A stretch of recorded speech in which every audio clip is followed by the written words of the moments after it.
నమస్తే, welcome to prime debate. This is Suresh కట్ట. ఏపీలో ప్రతిపక్షాలు అబద్ధాలు చెబుతున్నాయా? పేదలు పెత్తందారులపై యుద్ధం జరగబోతుందా? ఏదైతే జగన్మోహన్ రెడ్డిపై మోత మోగించాలి అని చెప్పేసి చెప్తున్నటువంటి ప్రతిపక్ష నాయకులు లోకేష్ మాటలు వెనుక ఆంతర్యం ఏంటి? ఎలాంటి యుద్ధం జరగబోతుంది? ప్రతిపక్షాలు ప్రభుత్వం వర్సెస్ ఎలాంటి జరగబోతుంది? మొత్తానికి ఆంధ్రప్రదేశ్లో రోజు రోజుకి పాలిటిక్స్ చాలా హీట్ పుట్టిస్తున్నటువంటి సిచ్యువేషన్ కనబడుతుంది. అక్రమ కేసులని ఒకరంటే ఇంకొకరు, సక్రమం అని ఇంకొకరు అంటారు, లేకుంటే న్యాయస్థానాలు తెచ్చుకోవాలని ఇంకొకరు అంటారు. దీనికి సంబంధించి మనతో పాటు డిబేట్లో పాల్గొనడానికి వైసీపీ నాయకులు కిరణ్ కుమార్ రెడ్డి గారు ఉన్నారు. నమస్తే అండి కిరణ్ కుమార్ రెడ్డి గారు. అలాగే జయరాం రెడ్డి గారు, జనసేన నాయకులు.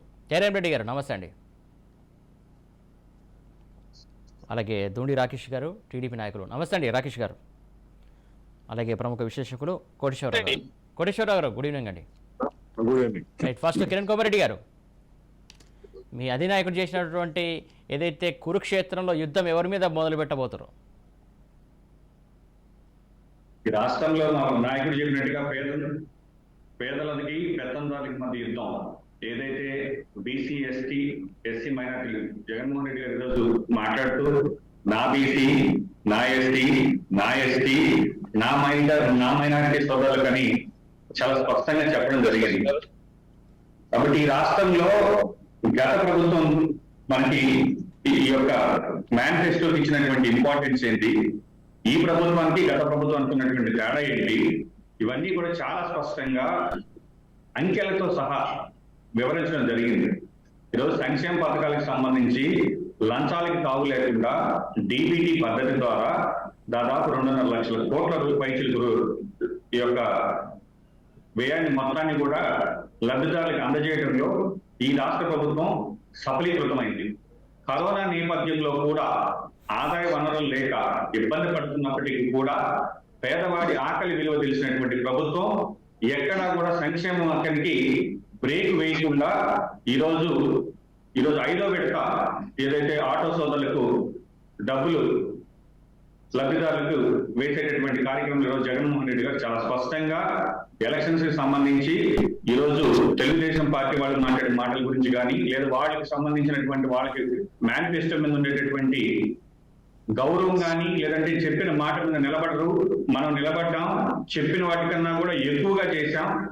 ఈ యొక్క ఏదైతే డీబీటీతో పాటుగా వార్డు, గ్రామ సచివాలయ వ్యవస్థ కావచ్చు, అదేవిధంగా వాలంటీర్ వ్యవస్థ కావచ్చు, ఇవన్నీ కూడా పేదవాడికి ఈ రోజు 1వ తారీఖు తలుపు తట్టి పెన్షన్ 6 గంటలకు తీసుకెళ్లి ముసలివాళ్ళకు చేరబెట్టిన దగ్గర నుంచి సంక్షేమ కార్యక్రమాలకు సంబంధించినటువంటి డెలివరీ మెకానిజం నాకు తెలిసి బహుశా ఈ రాష్ట్రంలో కాదు కదా, ఈ దేశంలో కాదు కదా, వరల్డ్ లో కూడా ఒక 50 ఏళ్ళకు ఒక వాలంటీర్ నియమించి సంక్షేమ పథకాలు అండి. రాకేష్ గారు, ఏదైతే మీ నాయకుడు లోకేష్ గారు ట్వీట్ ద్వారా చేశారో, ఏదైతే మోత మోగించాలని చెప్తున్నారు, రేపు దేనికోసం మోత మోగించమంటున్నారు ఏంటి అసలు? ఇక్కడ మనం చూసినట్టయితే అండి, ఈరోజు చాలా క్లియర్ గా మా యువనేత నారా లోకేష్ గారు కానీ, బ్రాహ్మణి గారు కానీ అక్రమ కేసులకు సంబంధించి ఏవైతే ఉన్నాయో అవన్నీ కూడా. చెప్పండి రాకేష్ గారు, కంటిన్యూ. రైట్, జయరాం రెడ్డి గారు, మొత్తానికి చూసుకుంటున్నాం మనం ఆంధ్రప్రదేశ్లో ఏదైతే ఒకరేమో అభివృద్ధి మంత్రం అంటున్నారు, ఇంకొకరేమో అక్రమ కేసులు అంటున్నారు. మీరు ఎలాంటి స్టాండ్ తీసుకున్నారు? అసలు ఏంటి ప్రస్తుతానికి ఆంధ్రప్రదేశ్ పరిస్థితులు ఏమున్నాయి అసలు?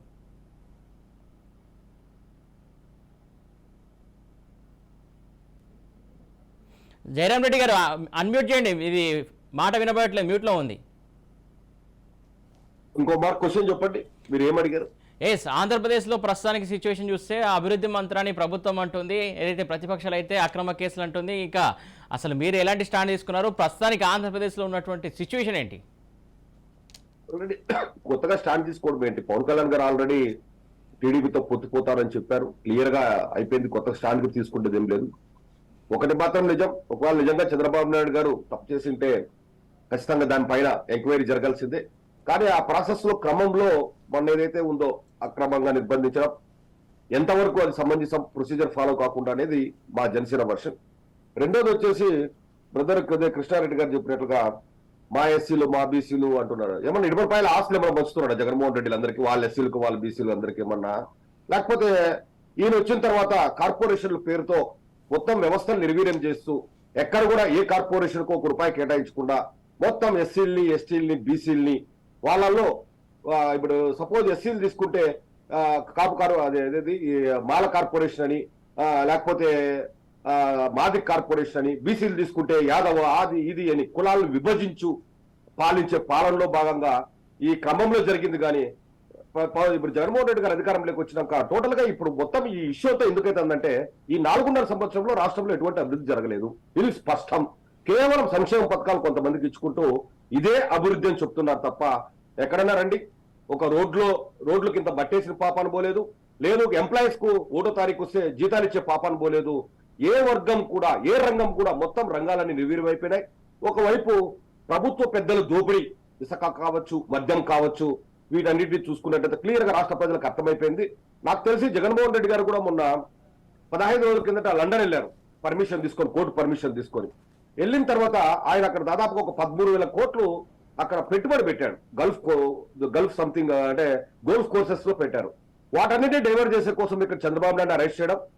టోటల్ గా ఇప్పుడు ముఖ చిత్రం తీసుకుంటే రాష్ట్రంలో మొత్తం అంత ఇష్యూ అంతా జగన్మోహన్ రెడ్డి గారు ఈ 4.5 సంవత్సరంలో ఏం చేశారు, ప్రజలకు ఏం ఉద్ధరించాడు, అసలు ఈయన ఎందుకు కావాలో, మళ్ళీ అసలు ఈ జగన్మోహన్ రెడ్డికి ఎందుకు ఓటేయాలో కూడా ప్రజలకు అర్థం కాని పరిస్థితుల్లో రాష్ట్ర ప్రజలు ఇప్పటికే పూర్తిగా నిర్ణయించుకున్నారు ఎవరికి ఓటేయాలి, ఏం కథ అని. అది ఎప్పుడు తన ఎలక్షన్కి వచ్చినా స్పష్టంగా ప్రజలు తీర్పునిస్తారు, నో డౌట్ దాంట్లో.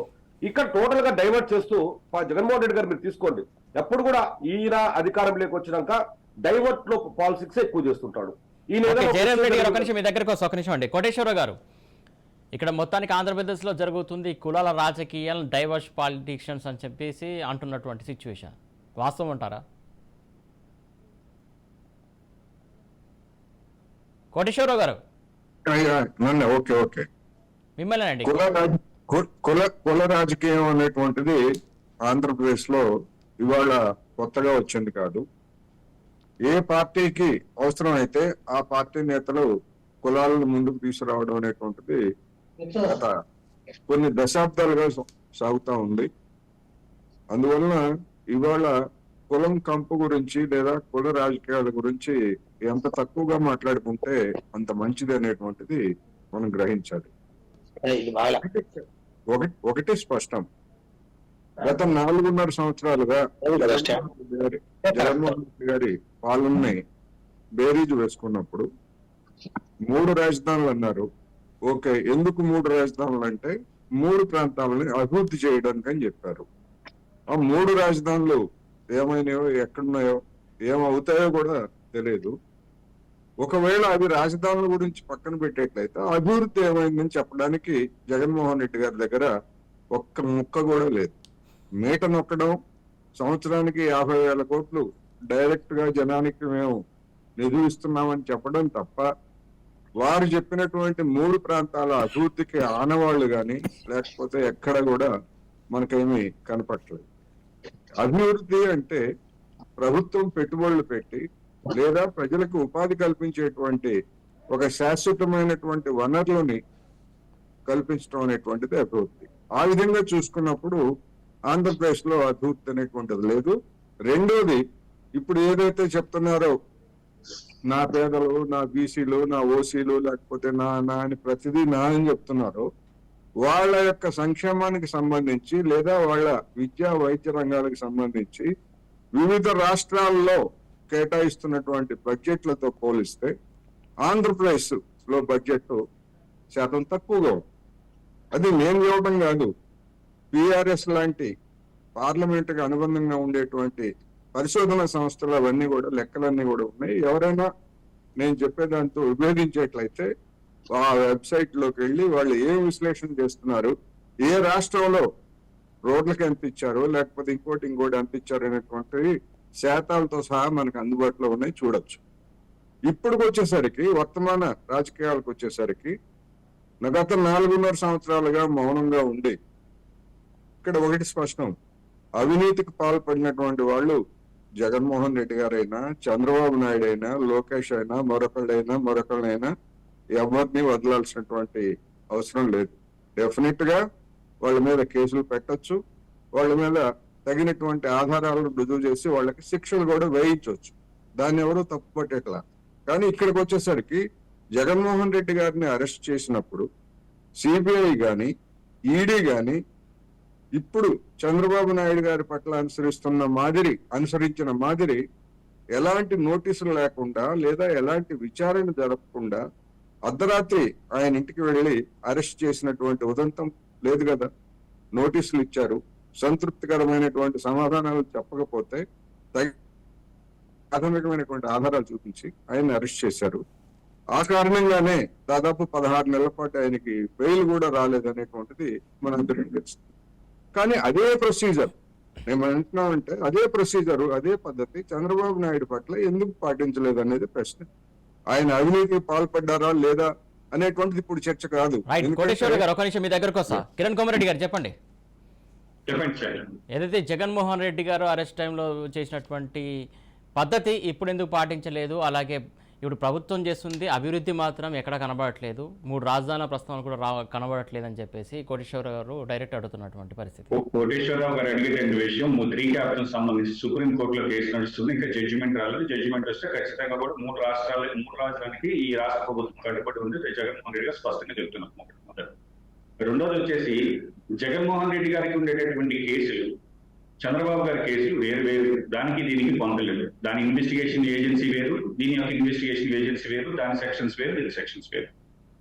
ఏదైతే ఈ రోజు మనం మాట్లాడుకుంటున్నామో అక్రమ అరెస్ట్, ఒకవేళ అది అక్రమ అరెస్టే అయ్యుంటే కోర్టుకు వెళ్ళిన తర్వాత మీకు జడ్జి గారు క్లియర్ గా రిమాండ్ విధించారు కదండి అక్రమ అరెస్టులకి. మనము ఈ రోజు మనం ఒక రాజ్యాంగంలో ఒక జ్యుడిషియరీ సిస్టమ్ కింద మనం అందరం కూడా ఒక గొడుగు కింద ఉన్నప్పుడు కనీసం జ్యుడిషియరీ సిస్టమ్ ని మనం గౌరవించాలా లేదా? అరెస్ట్ అక్రమం అయిందైతే జడ్జిమెంట్ మనం ప్రొడ్యూస్ చేయకపోతే అది అక్రమం.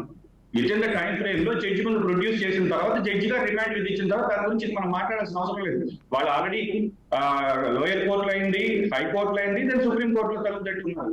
సో సుప్రీం కోర్టు అంటే మనకి అది అక్రమమా సక్రమమా, ఎఫ్ఐఆర్ కి సంబంధించి ఉండేటటువంటి సెక్షన్స్ ఈ రాజ్యాంగానికి లోబడి ఉన్నాయా లేదా రాజ్యాంగానికి సెక్షన్స్ అన్ని కూడా వీళ్ళు అక్రమంగా పెట్టారనేది సుప్రీం కోర్టు నిర్ణయిస్తూ దాని గురించి ఇప్పుడు మనం మాట్లాడడం కూడా సబబు కాదనేది నా యొక్క ఉద్దేశం.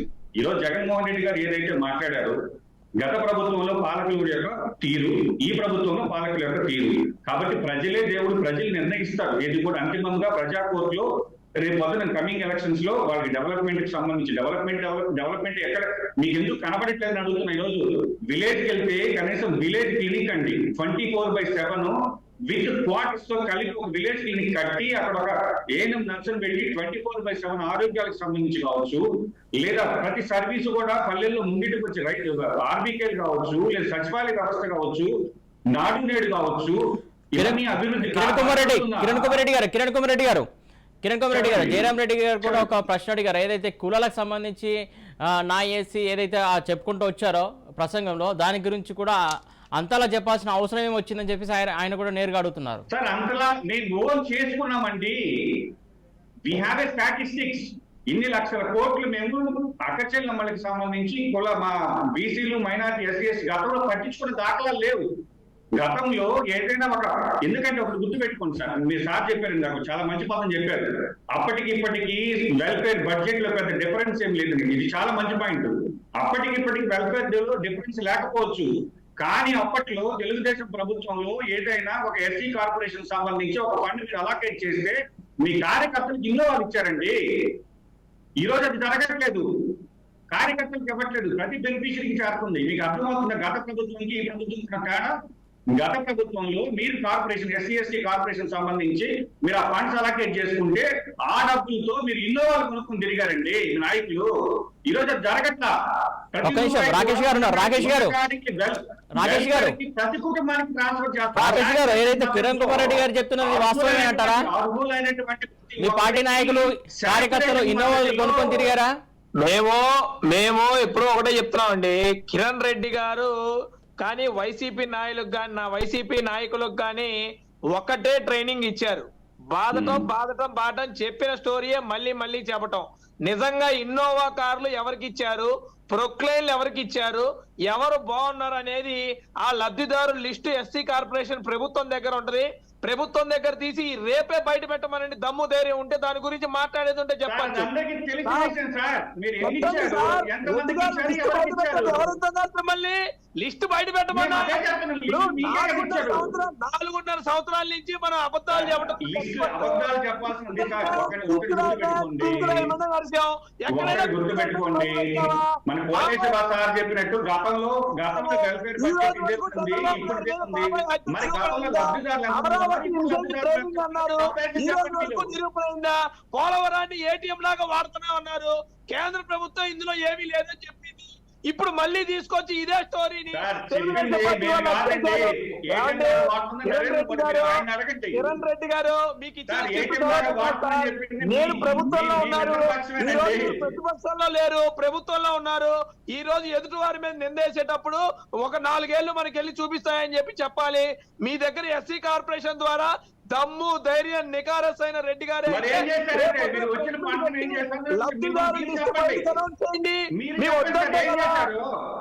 ఇప్పుడు కార్పొరేషన్ ద్వారా పేదవారిని ఉపయోగపడే విధంగా వాళ్ళ కార్లు ఇచ్చి కార్లు తోలుకోండి, మీరు మీ జీవన శైలిలో మీరు పైకి రండి అని చెప్పి ఆ రోజు ఎస్సీని పైకి తీసుకొచ్చిన బాధ్యత తెలుగుదేశం పార్టీది.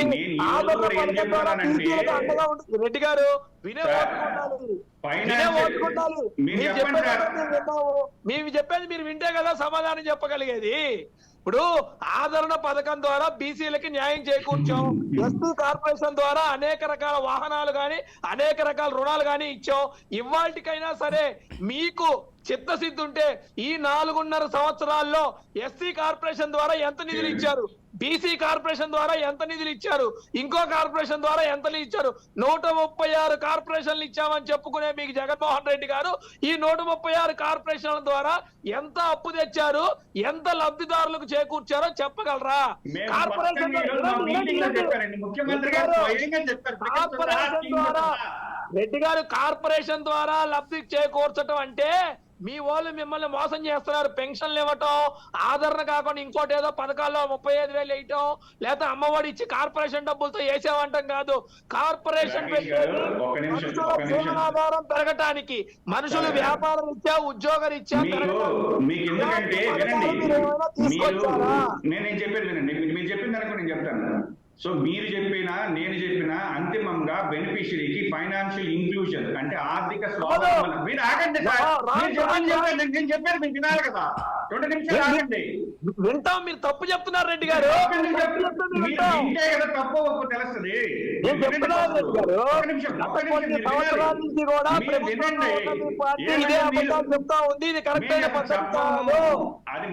ఎవరు అబద్ధం చెప్పారు, ఎవరి క్రెడిబిలిటీ ఉంది, గతంలో ఏంది మేనిఫెస్టో, ఇప్పుడు ఏం మేనిఫెస్టో, దానికి ఏం విలువిచ్చారు, దీనికి ఏం విలువిచ్చారు? మీరు అంతగా గొప్పగా పరిగణించుంటే మీరు అన్ని సీట్లకు ఎందుకు పరిమితింటారు? అని ప్రజలు నిర్ణయించారు ఆల్రెడీ. రేపు మమ్మల్ని నిర్ణయిస్తారు. మీరు చెప్పేది కరెక్ట్, ఓకేనా?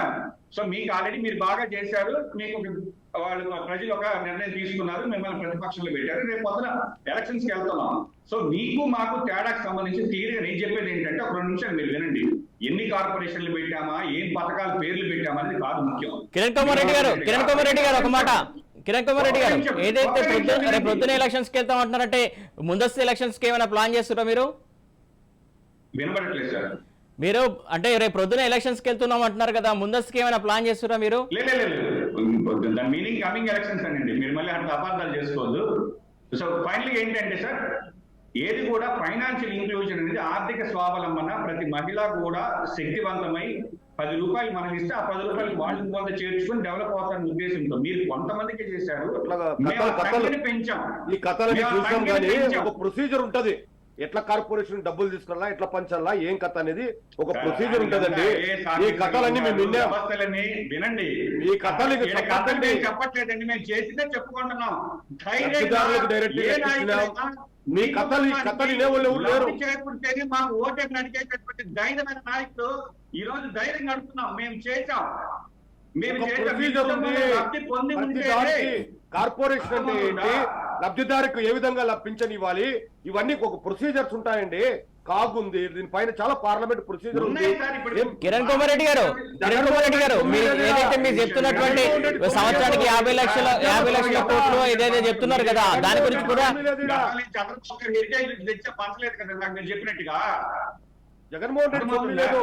నేను చెప్పాను అదే, ఎవరు కూడా ఒక ప్రొసీజర్ ఉంది, రాజ్యాంగబద్ధంగా రాజ్యాంగంలో కార్పొరేషన్ కి ఎంత కేటాయించాలా, కార్పొరేషన్ కి ఎందుకు కేటాయించాలి, తెలుసు, మాకు చట్టాల గురించి అవగాహన ఉంది, అర్థమవుతుందా? చట్టాల గురించి అవగాహన రోజు కిరణ్ కుమార్ రెడ్డి గారు ఒక నిమిషం అండి. జయరామ్ రెడ్డి గారు కనీసం అంటే ఒక 120 తూర్లు హైకోర్టులో చీజరించుకుంది మిమ్మల్ని. సార్ హైకోర్టు మేము హైకోర్టును గౌరవిస్తాం, న్యాయ వ్యవస్థ అంటే మాకు గౌరవం ఉంది. ఒకవేళ తెలిస్తే కాబట్టి ఈ రోజు సార్ మీరు చూసిన దానికి ప్రజలు చూస్తారు సార్. తెలుగుదేశం వాళ్ళు కాదుగా చూడాల్సిందంటే నిర్ణయిస్తారు. కిరణ్ కుమార్ రెడ్డి గారు అలాగే జయరామ్ రెడ్డి గారు ఒక నిమిషం అండి. వెంకటేశ్వరరావు గారు, ప్రతిపక్షమైన స్వపక్షమైన ప్రభుత్వమైన ప్రజలు చూస్తారు అంటున్నారు. అసలు ప్రజల పాత్ర ఏం పోషిస్తారు, ప్రజలకు ఏమర్థం అవుతుంది అనుకోవాలి, ఒక విశ్లేషకులుగా చెప్పండి మీరు. వెంకటేశ్వరరావు గారు చెప్పండి. ఏదైతే ప్రతిపక్షం కావచ్చు ప్రభుత్వం కావచ్చు ప్రజలు చూస్తారు, ప్రజాక్షేత్రం అంటున్నారు, మాట్లాడితే ప్రజాక్షేత్రం అంటున్నారు. అసలు ప్రజలు ఏమనుకుంటున్నారు, అసలు మీ పక్షాన ఏమైనా చెప్పగలుగుతారా? వెంకటేశ్వరరావు గారు, కోటేశ్వరరావు గారు, మీరు బ్లూటూత్ తీసేస్తే కిరణ్ రెడ్డి గారు, కోటేశ్వరరావు గారు చెప్పండి సార్. ఇప్పుడు సురేష్ గారు, ఇక్కడ పాయింట్ ఏంటంటే వైసీపీ ప్రతినిధి చెప్పినా లేకపోతే ఇతర పార్టీల ప్రతినిధులు చెప్పినా కానివ్వండి, వాస్తవాలు ఏమిటనేటువంటిది జనానికి తెలియాల్సినటువంటి అవసరం ఉంది.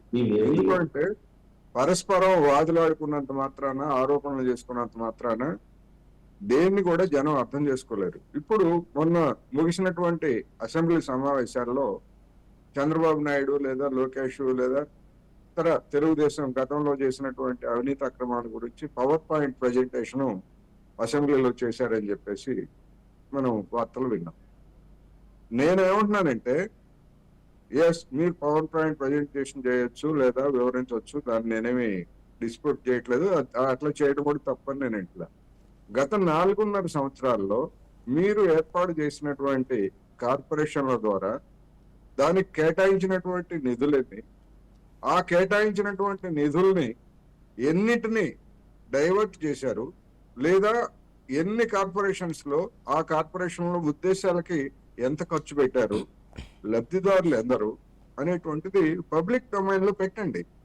ఎందుకంటే ఒక కార్పొరేషన్ కి ఒక నిధులు ఇచ్చి ఎస్సీలకు సంబంధించినటువంటి 2 కార్పొరేషన్లు కావచ్చు, లేదా బీసీలకు సంబంధించినటువంటి కార్పొరేషన్స్ కావచ్చు, నిధులు కేటాయించి ఆ నిధుల్ని ఇతర పథకాలకి మళ్లించారనేటువంటి ఆరోపణలు తీవ్రంగా వస్తున్నటువంటి నేపథ్యంలో ఏ కార్పొరేషన్ కి ఎంత కేటాయించారు, దానిలో కలిగినటువంటి లబ్ధి ఏమిటి అనేటువంటిది జనానికి తెలియాలి.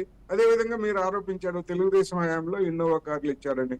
ఆ ఇన్నోవా కార్లు ఎవరికి ఇచ్చారు, ఇప్పుడు ఎవరికి ఇస్తున్నారు, ఎన్ని ఇచ్చారు అనేటువంటిది పబ్లిక్ డొమైన్ లో పెట్టండి. ఎన్నికలకు ముందు మీరే చెప్తున్నారు కదా, మేము చేసిందంతా కూడా జనానికి చెప్పి ఓట్లు అడుగుతామని. నేను కూడా అదే చెప్తున్నా. మీరు చేసిన ఇక్కడ గుర్తుపెట్టుకుంది సార్, అప్లికేషన్ అప్లై చేసిన తర్వాత సోషల్ ఆడిట్ అనే పర్పస్ తో ప్రతి సచివాలయంలో లబ్ధిదారుల యొక్క లిస్ట్ అనేది ఓపెన్ డాక్యుమెంట్ ప్రతి నెల కూడా ప్రతి బెనిఫిషియరీకి సంబంధించిన డీటెయిల్స్ అన్ని కూడా అక్కడ డిస్ప్లే చేస్తారు. మీకు సోషల్ ఆడిట్ అనేటటువంటిది ఒకటి ఉంటుంది. దీనికి సంబంధించినటువంటి బెనిఫిషియరీ యొక్క లిస్ట్ అనేది ప్రతి సచివాలయం, వార్డు సచివాలయం కావచ్చు లేదా గ్రామ సచివాలయం కావచ్చు, వాటిలో ఖచ్చితంగా డిస్ప్లే చేస్తారు.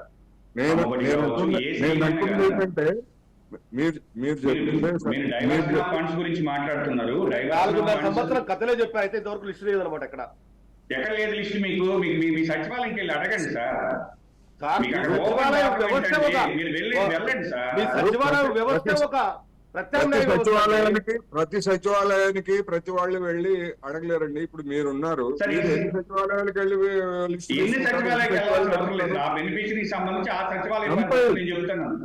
కంపైల్ చేసి ఆ యొక్క కార్పొరేషన్ వెబ్సైట్ లో పెట్టండి. ఎందుకంటే అదేమి రహస్యమేం కాదు కదా. దీనికి సంబంధించి ప్రతి వెబ్సైట్ లో కూడా డీటెయిల్స్ ఉంటాయి. డిస్ట్రిక్ట్ వైజ్ ఎంత ఫండ్ అలొకేషన్ అయింది. అవన్నీ పెట్టినప్పుడు ప్రతిదీ కూడా ఈ రోజు మోర్ ట్రాన్స్పరెంట్ గా డైరెక్ట్ బెనిఫిట్ ట్రాన్స్ఫర్ అంటే ప్రతి రూపాయిలో డైరెక్ట్ గా ఎక్కడ కూడా మధ్యవర్తులు లేదనుకుంటే లంచాలకు తావు లేకుండా బెనిఫిషరీస్ చేరుతుంది. రాకేష్ గారు అంత ట్రాన్స్పరెంట్ గా జరుగుతుంది అంటున్నారు, వాస్తవమేనా? ఇప్పుడు అసలు ఇక్కడ కిరణ్ రెడ్డి గారు చెప్పేది ఏంటంటే, కిరణ్ రెడ్డి గారు రీసెంట్ గా 4 రోజుల కిందట కాక్ ఒక రిపోర్ట్ ఇచ్చింది. మీరు బహుశా దాన్ని ఫాలో అయినట్లేదు. ఈ వ్యవస్థలన్నీ కూడా డెమోక్రసీకి విరుద్ధంగా ఉన్నాయి. ఈ రోజు ఈ ప్రభుత్వం ఈ వ్యవస్థలను తీసుకురావడం చాలా తప్పు అని మీరు ఇందాక నుంచి ఏదో చెప్తున్నారు. మేము మేనిఫెస్టోలో ఇచ్చాం అని. మద్యపాన నిషేధం అన్నారు, చేశారా? 3,000 రూపాయలు ఇస్తానన్నారు, ఇచ్చారా? 45,000 పెంచుకుంటా వస్తామని చెప్పి 15,000 రూపాయలు ఎన్ని పిల్లలు ఉంటే అన్ని పిల్లలకి అమ్మఒడి ఇస్తా అన్నారు, ఇచ్చారా? ఇప్పుడు మేనిఫెస్టో అంటాం కాదు, మేనిఫెస్టోలో రియల్ గా ఏం జరిగింది అనేది కూడా మనం డిస్కస్ చేసుకోవాల్సిన అవసరం ఉంది రెడ్డి గారు. ఇప్పుడు ఏం జరిగింది? ఇప్పుడు మీరు ఇంత ముందు అన్నారు పెన్షన్ వ్యవస్థ ఇవాళ కాదు ఎప్పుడో ఉంది. 200 రూపాయల పెన్షన్ 2,000 చేసిన ఘనత చంద్రబాబు నాయుడు గారిది. అటువంటిది పెన్షన్ వ్యవస్థని మేమే మార్చాం. కిరణ్ రెడ్డి గారు 4.5 ఏళ్ళు అయిందండి. 3,000 రూపాయల పెన్షన్ ఇవ్వకపోతున్నారు. మద్యపాన నిషేధం కోసం ఒక ఇన్కమ్ కోసం విపరీతంగా డబ్బులు ఘనత మంది సార్. 9 సార్లు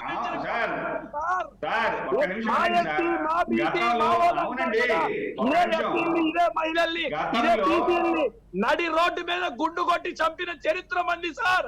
ఎస్సీని చంపితే అదే ఎస్సీని ఎవరు చంపారో వాళ్ళని తీసుకొచ్చి మన మీటింగ్ లో గౌరవంగా సస్పెండ్ చేసామని బయట చెప్తాం, కానీ మన మీటింగ్ లో కూర్చొని ఉంటారు వాళ్ళు. దానికి మన దగ్గర జన్మభూమి కమిటీల పేర్లతో జన్మభూమి కమిటీలు వేసుకొని ఒక పెన్షన్ కావాల్సింటే పరిస్థితుల నుంచి ఈ రోజు ఆ పరిస్థితులు ఏంటంటే ఆ రోజు జన్మభూమి కమిటీ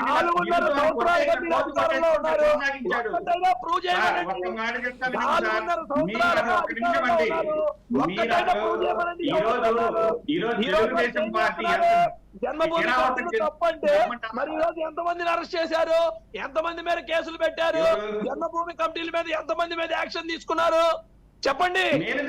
గడిచిపోయిన ప్రభుత్వం మీరు కాదా? ప్రభుత్వం ఎవరు? అవినీతి జరగలేదు కాబట్టి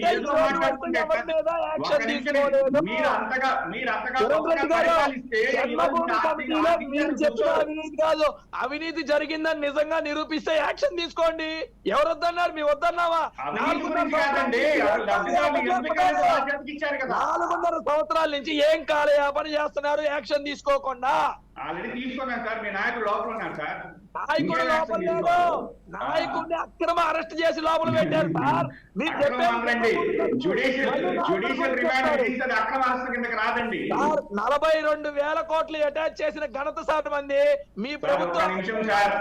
ఒక్క నిమిషం అండి. ఈ రోజు మీ నాయకుడికి సంబంధించి ఒక్క నిమిషం మీరు మాట్లాడిన తర్వాత నేను మాట్లాడతా. సీఎం ఉన్నాడు రాష్ట్రంలో, బెయిల్ మీద ఉన్న ముఖ్యమంత్రి ఉన్నాడు రాష్ట్రంలో, సిబిఐ, ఎన్ఫోర్స్మెంట్ డైరెక్టరేట్, ఇలా అత్యున్నత కోర్టులన్నీ కూడా మన మీదే ఉన్నాయి. దాటాలంటే పాస్పోర్ట్ దాటాలంటే అంతేగాని సాక్ష్యాలు లేని ఆరోపణలు సాక్ష్యాలుంటే బయట పెట్టండి. ఈ రోజు అవన్నీ పెడతారండి. నేను చెప్పేది ఒక మాట మీరు గత ప్రభుత్వంకి ఈ ప్రభుత్వానికి సంబంధించి స్పష్టంగా ప్రజలు మంచి అవగాహన ఉన్నారు. మీరు మీ నాయకుడు రెడీగా ఉన్నారు.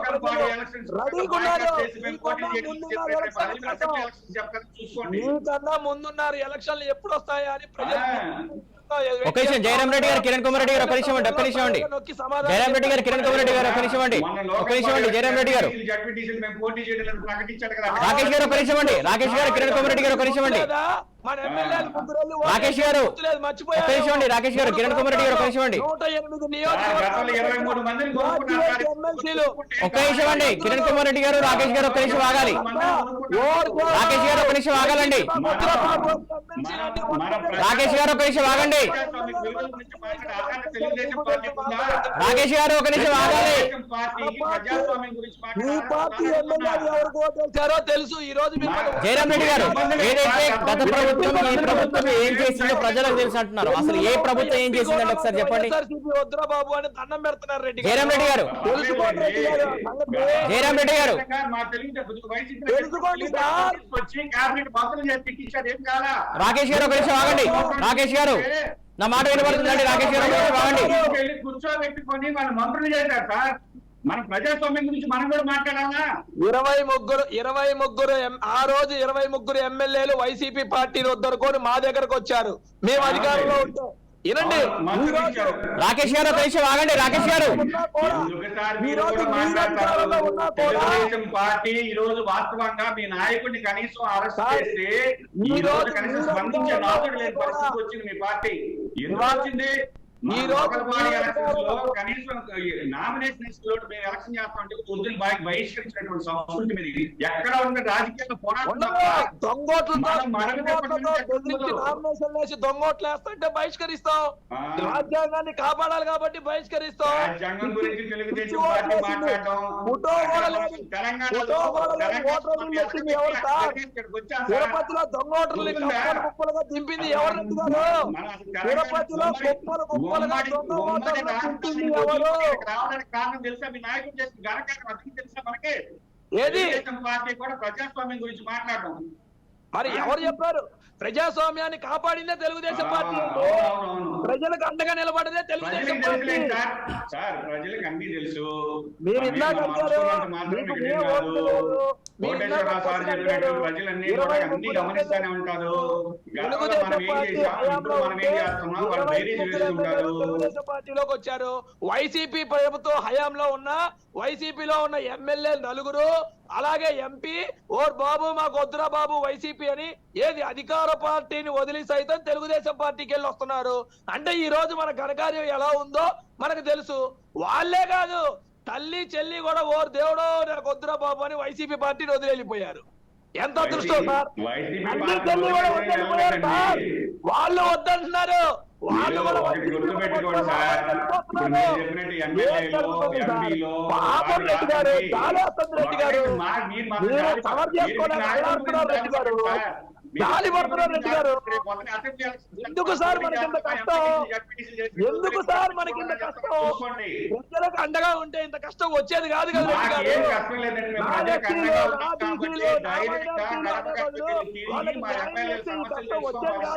గారు.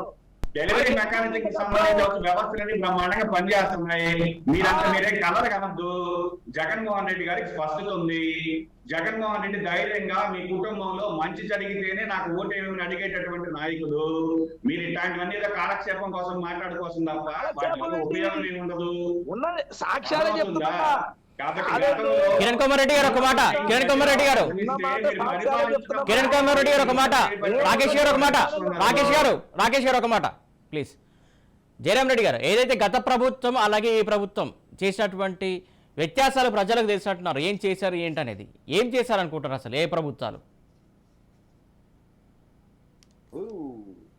కేవలం ఏదో కృష్ణారెడ్డి గారు అరిసో రాకేష్ గారు గట్టిగా మాట్లాడే ఉపయోగం లేదు. ఈ ప్రభుత్వం అధికారంలోకి వచ్చినాక అన్ని వ్యవస్థలు నిర్వీర్యమైపోయినాయి.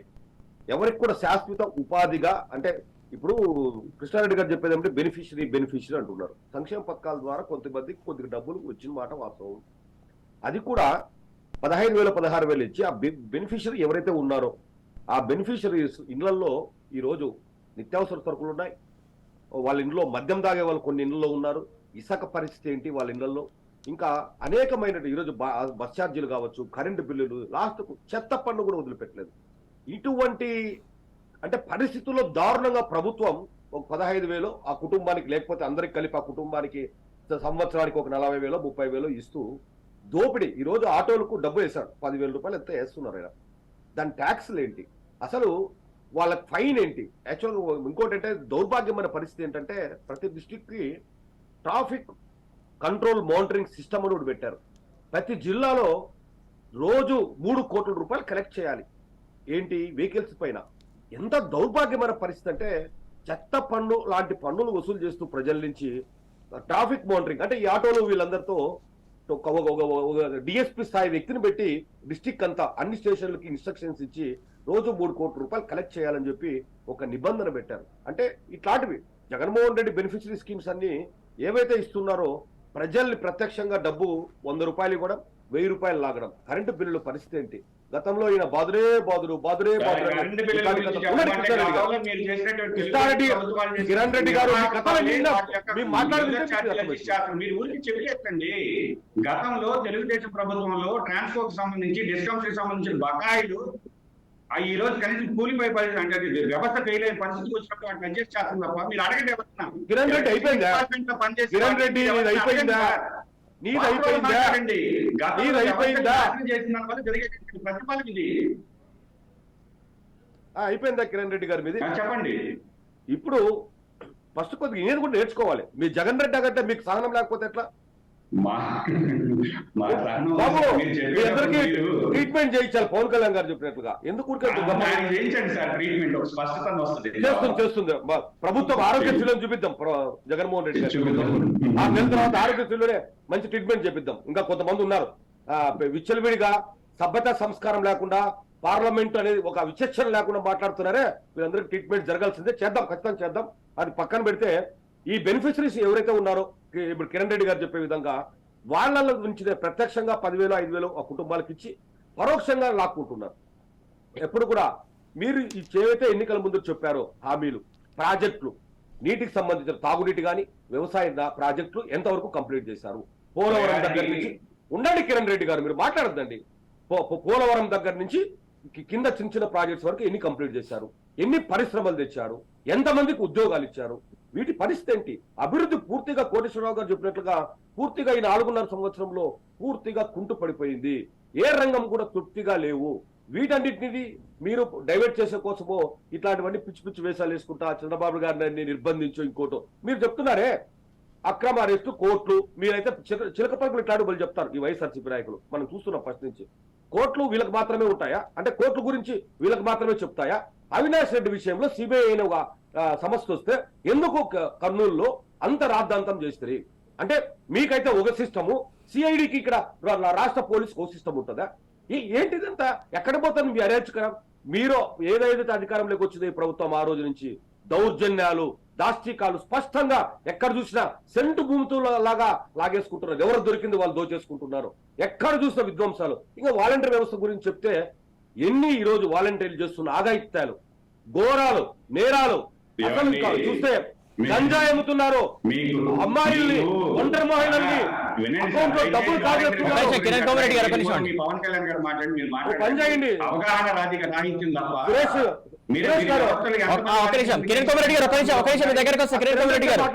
అయిపోయి ఆయన అయిపోతే మీకు చెప్తాం ఏదైనా ఉంటే మరి. వాలంటీర్ వ్యవస్థల మీద పొరపాటు ఎంతమంది కేసులు, ఎంతమంది కేసులు? వాలంటరీ వ్యవస్థలో మెజార్టీ ఆఫ్ ది పీపుల్స్ ఈ రోజు దుర్వినియోగం చేస్తున్నారు. మెజార్టీ ఆఫ్ ది పీపుల్స్ కొంతమంది మంచోళ్ళు ఉన్నారు, కొంతమంది ఏదైతే ప్రతిపక్షం ఆరోపిస్తుందో దానికి సంబంధించి మీరు కూడా డాటా కలెక్ట్ చేయాల్సింది కదా. డిస్ట్రిక్ట్ కమిటీలు లేవు, అది కూడా ఒక పార్టీ, దానికి ఒక నాయకుడు, మళ్ళీ మీరు మాట్లాడటం. అదే మీకు అందుకోసం మీకు ట్రీట్మెంట్ జరగాలి. ఏంటంటే ఎప్పుడు కూడా ఎదుటి మాట్లాడారు, ఎదుటి చెప్పేది వినరు. మీకు ట్రీట్మెంట్ జరగాలండి. కృష్ణారెడ్డి గారు, మీకు కూడా మంచి ఆరోగ్య స్కీమ్ లో ఒక బెసిబీ స్కీమ్ లో చేద్దామండి. మీకు కూడా చేద్దాం, ట్రీట్మెంట్ చేపిద్దాం, మీకు కూడా చేపిద్దాం. కొద్దిగా ఆగండి కిరణ్ రెడ్డి గారు. ఎదురు చెప్పేది కూడా కొద్దిగా వినాలి కదా. ఎవరికి అవగాహన ఉంది వ్యవస్థల పైన, ఏం జరుగుతుంది అసలు? జనసేన పార్టీకి ఎందుకు మీరు ఈ రోజు జనసేన పార్టీ అంటే వణుకుతున్నారో, జగన్మోహన్ రెడ్డి ఎందుకు తాడేపల్లి నివాసంలో ఎందుకు పంచలు తడిచిపోతున్నాయో అందరికీ తెలుసు. ఈ రోజు జనసేన పార్టీ స్థానం ఏంది రాష్ట్రంలో? జనసేన పార్టీ అనే పేరు లేకుండా ఈ రోజు రాష్ట్ర రాజకీయం లేదనేది కూడా రాష్ట్ర ప్రజలు స్పష్టంగా తెలుసు. ఈ రోజు వారాహి యాత్ర ద్వారా పవన్ కళ్యాణ్ గారు వెళ్తుంటే మీ నాయకుడు పరదాలు కట్టుకొని అదేదో చెప్తున్నా మహారాణి లాగా పరదాలు కట్టుకొని భయపడుకుంటే జనాలకు ఊరేగుతున్న వ్యక్తి అండి.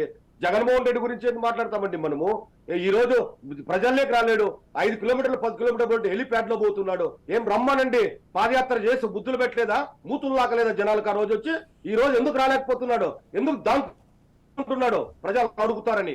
ఏం చేసావు నువ్వు ఈ 4.5 సంవత్సరంలో? రాష్ట్ర అభివృద్ధి ఏంటి? మాకు నిరుద్యోగులు అడుగుతారు, మా ఉద్యోగాలు ఎక్కడున్నాయి? జాబ్ క్యాలెండర్ ఏమైంది? ఇవన్నీ కూడా ఏమైపోయా? ఇవన్నీ కూడా మీ దగ్గర ఆన్సర్ లేక, ప్రజలకు సమాధానం చెప్పలేక ఈ రోజు దాంకొని పరదాలు కట్టుకొని తిరుగుతున్నాడండి జగన్మోహన్ రెడ్డి గారు.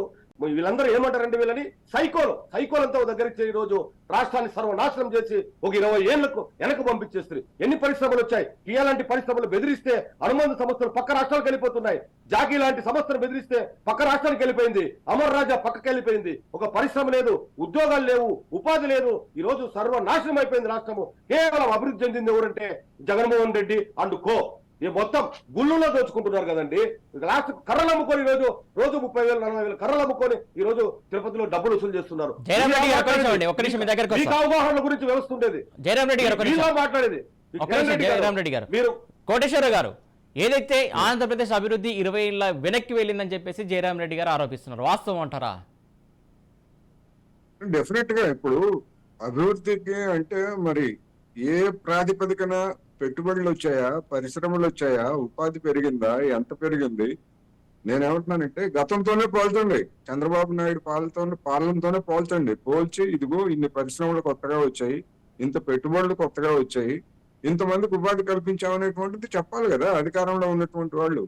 అది చెప్పకుండా మేము ఎంతసేపటికి నవరత్నాల గురించి చెప్పడం తప్ప మిగతా అంశాల గురించి చెప్పట్లేదు. ఇందాక కూడా నేను లేవనెత్తినటువంటి అంశాలు 3 రాజధానులు అన్నారు. దానికి కిరణ్ కుమార్ రెడ్డి గారు ఏమన్నారు? సుప్రీంకోర్టులో ఉందన్నారు. ఏముంది సుప్రీంకోర్టులో 3 రాజధానులకు సంబంధించి?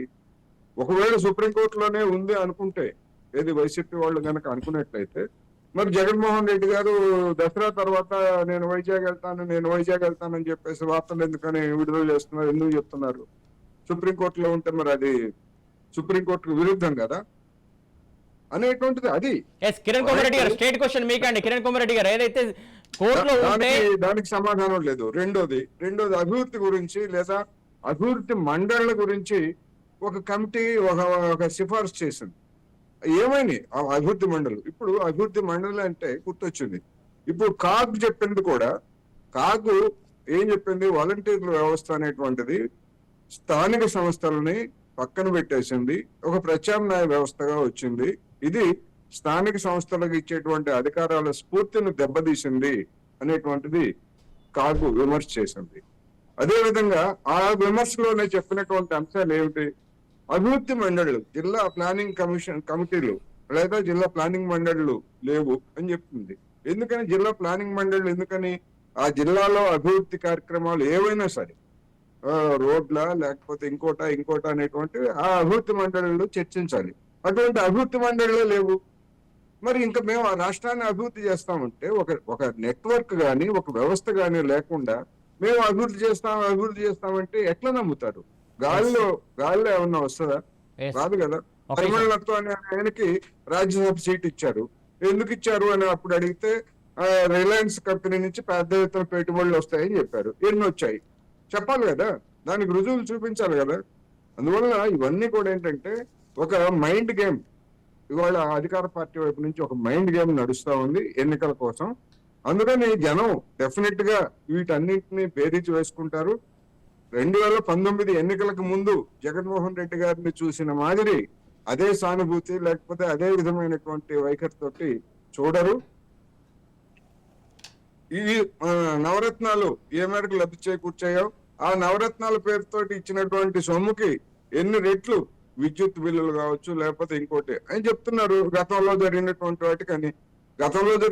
వాటికి మరి అది తెలియదా? మరి ఎన్నికలకి 2019లో ఎన్నికల ప్రచారం చేసినప్పుడు మీకు అలాంటి వాళ్ళు అనేక మంది అప్పుడే చెప్పాం. ఇవి తర్వాత పోతున్నారు. అధికారానికి ఎవరొచ్చినా గానీ ఇది జనం మీద భారాలు మోపుతున్నారని చెప్పేసి అప్పుడే చెప్పాం. మరి మీకు తెలియదా? ఎందుకని చెప్పలేదు జనానికి? నిన్న ఆదాని గారు వచ్చారు. ఓకే, కోటేశ్వర్ గారు ఒక నిమిషం అండి. కిరణ్ కుమార్ రెడ్డి గారు చెప్పండి. నిన్న ఆదాని వచ్చారు, దానికి సమాధానం చెప్పరు.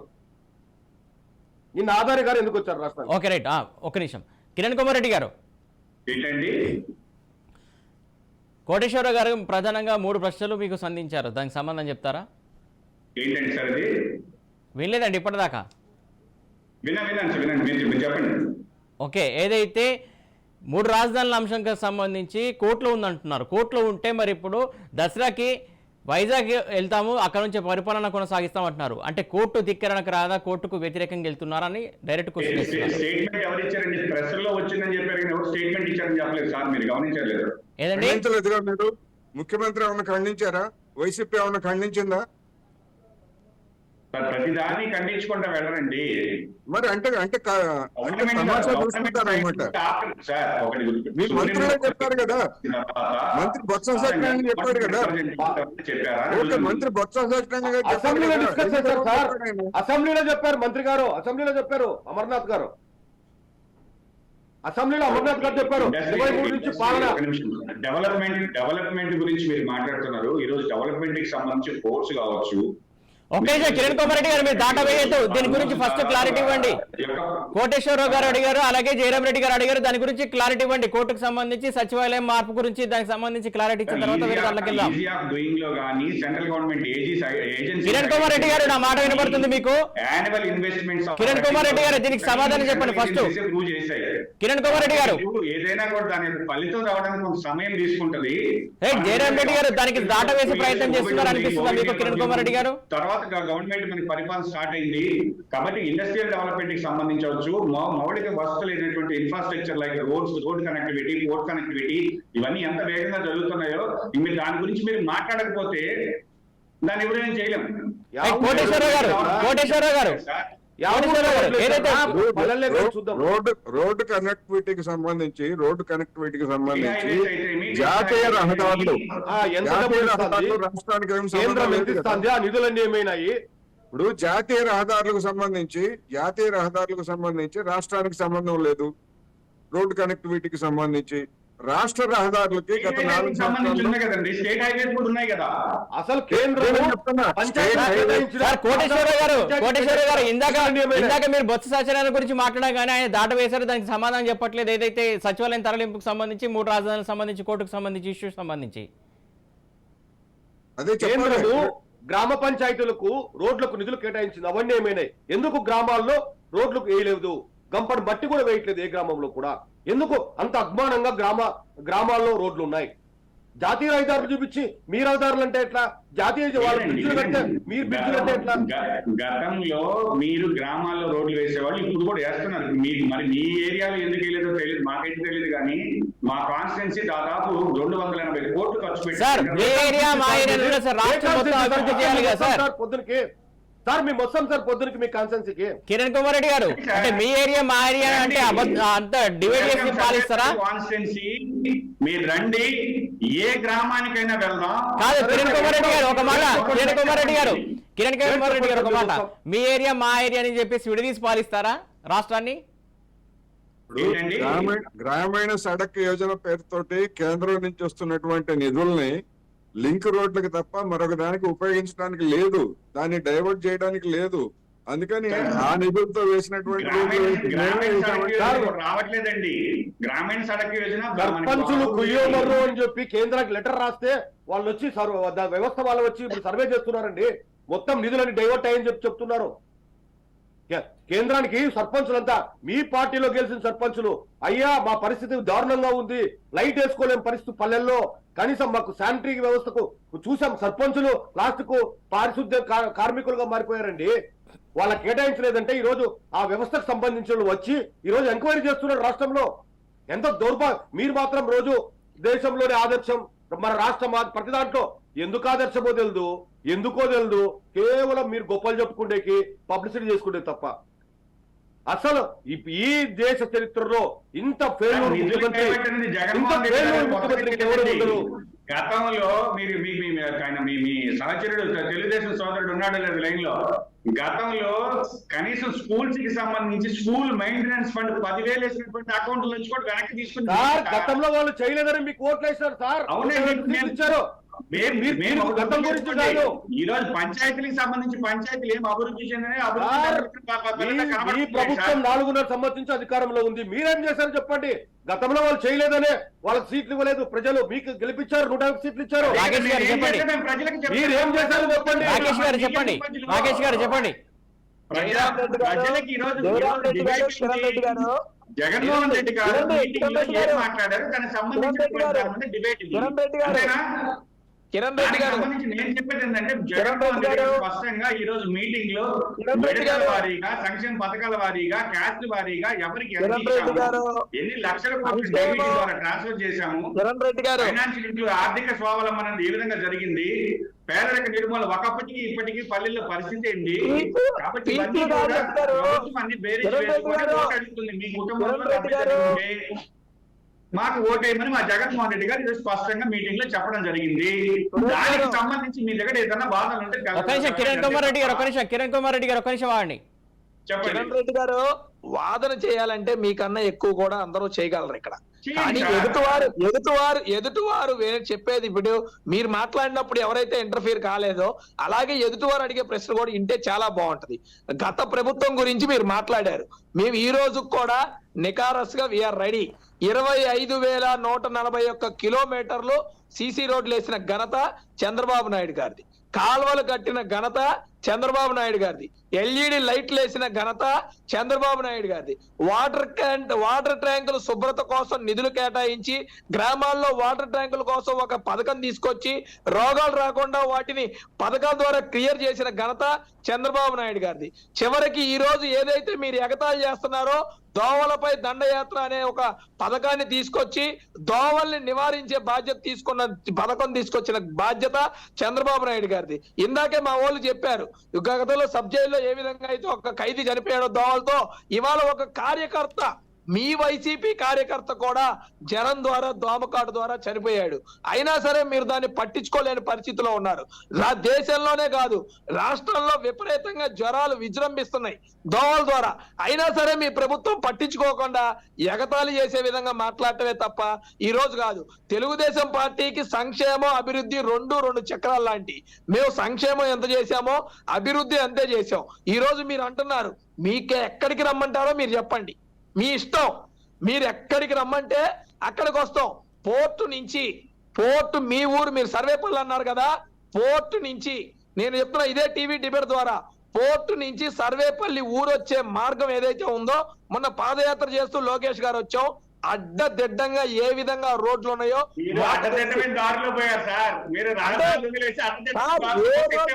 అది రోడ్డే. పల్లెటూరు నుంచి నేను చెప్తున్నా పోర్టు నుంచి సర్వేపల్లి వచ్చే రూటు. కిరణ్ రెడ్డి గారు అక్కడ ఉంది పోర్టు, ఇక్కడ ఉంది మెయిన్ రోడ్డు.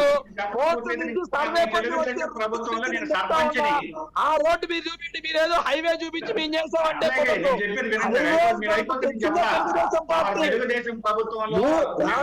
రోడ్లు ఎంత బాగా జనాల ఆటో వాళ్ళు, మోటార్ సైకిల్ వాళ్ళు ఎంత ఇబ్బంది పడుతున్నారో మనం రోడ్ల మీదకి వెళ్తే తెలుస్తాయి.